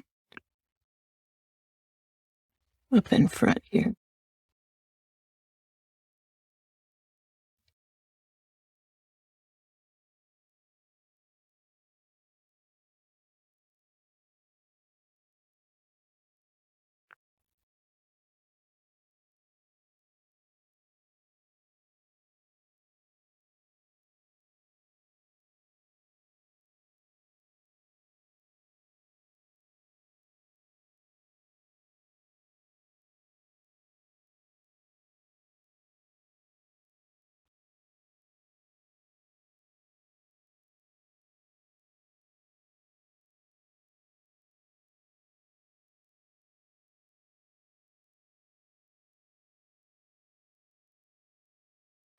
Start to hit this.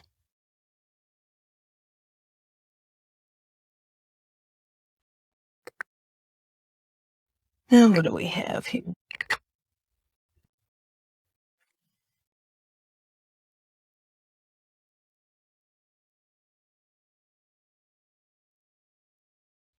Now this is the raw umber tint, and it appears to be a little bit lighter than this reddish color here.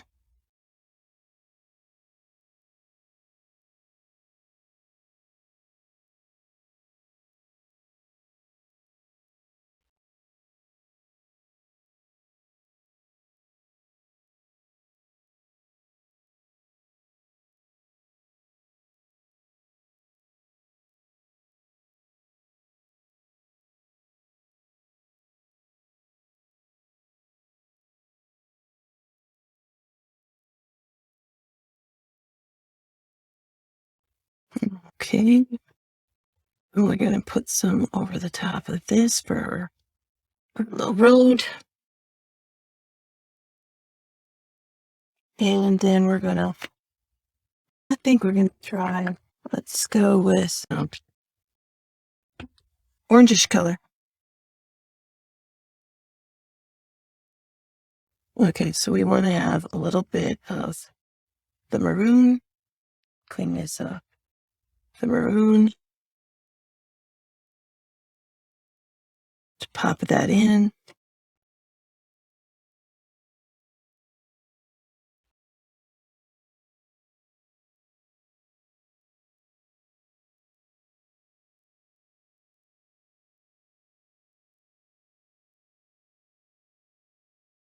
It has definitely has a little bit of that red in there, so you want to make sure it's in the foreground. It has to be in there.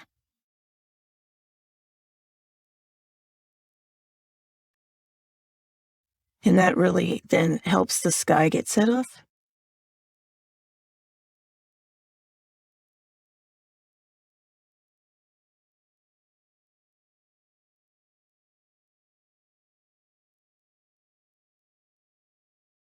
No, we're going to go with this red iron oxide that we put up in the clouds here. Now, if we just tap the tiniest bit over on this, then it makes it look like the tops of these farther away grasses have a little bit of juice on them. And then we want to really make a distinction down here.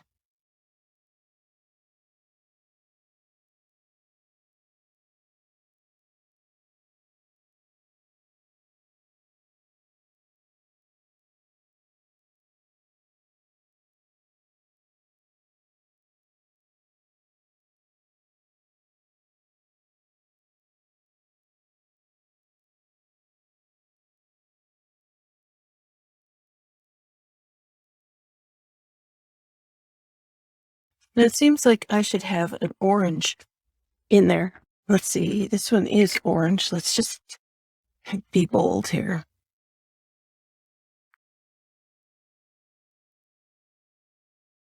That's pretty bold.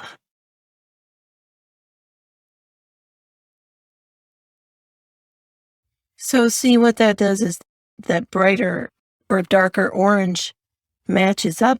Because this is iron oxide up here, change my mind and go to red iron oxide shade.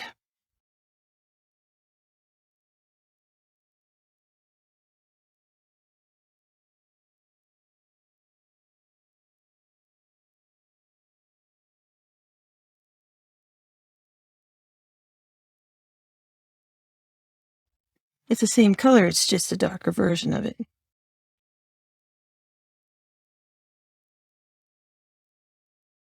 So it's not orange, and you can put orange in with it, but this gives you a good base. Okay, so this is the dark I was using. This is the regular color of it. Oh, look at that. Hello.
All right.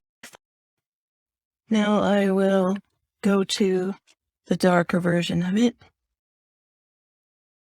and kind of tap in some of this shadow.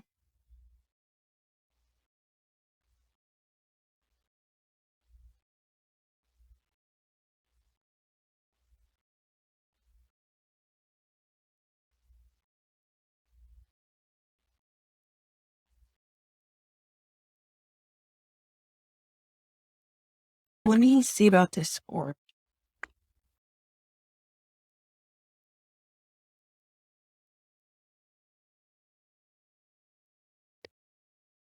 Hit the tops with some of this orange, maybe.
Now I can go to my magenta and really get some of that shadow and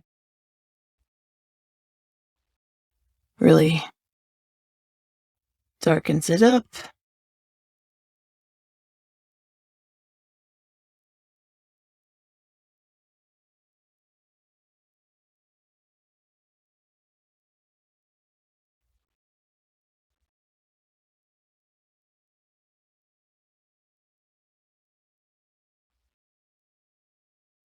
Okay, then what I want to do next, so I want to go to the green, and I'm going to hit the edge of it, maybe at the top here.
Okay. Now, I'm thinking, this is that violet.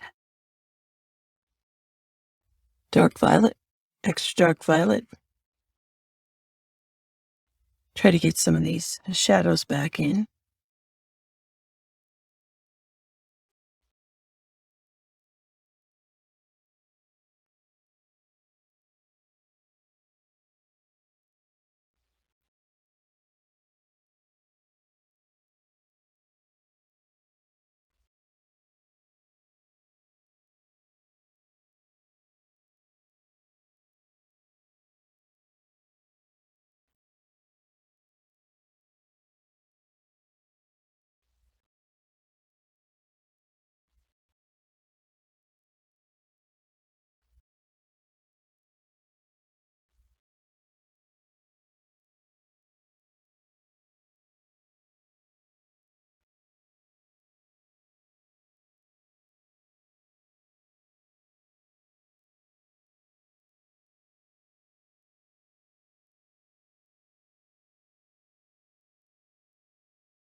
Okay, so I'm not quite sure how to finish this off. All right, I'm going to take a little rag here. I'm going to take a different shape. So I got my shape here. I'm just going to clean it off. And then I'm just going to just tap this in. I don't want it to be too much texture because I want it to look like it's farther in the distance. So I want to tap that in and try not to ruin it.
So I'm going to hit the highlights.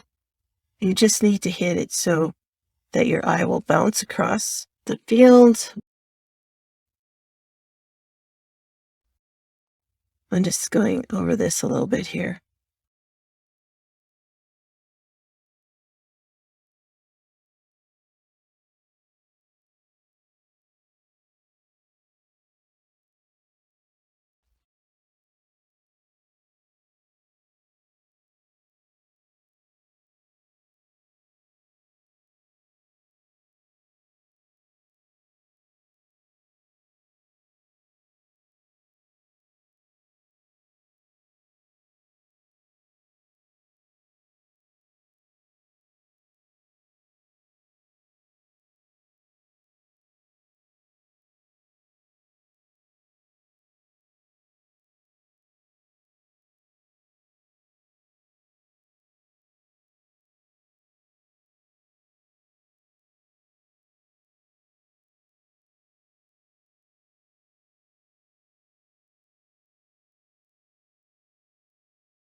Think I might figure out how do you sign this thing.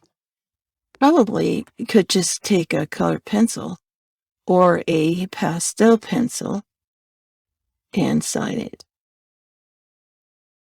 So I'm going to try that.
I'm just pushing through the top layer, and then I bring up some of the colors underneath it.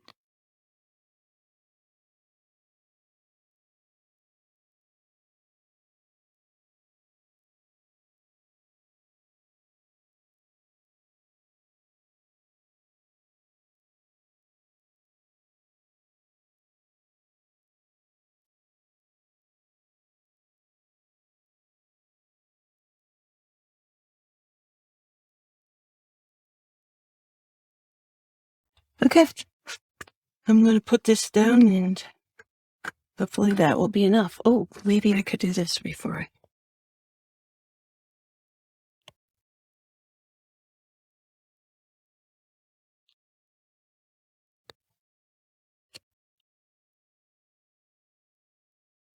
That's my first experiment with the PanPastel. If you have questions, let me know. Thanks for watching. Bye.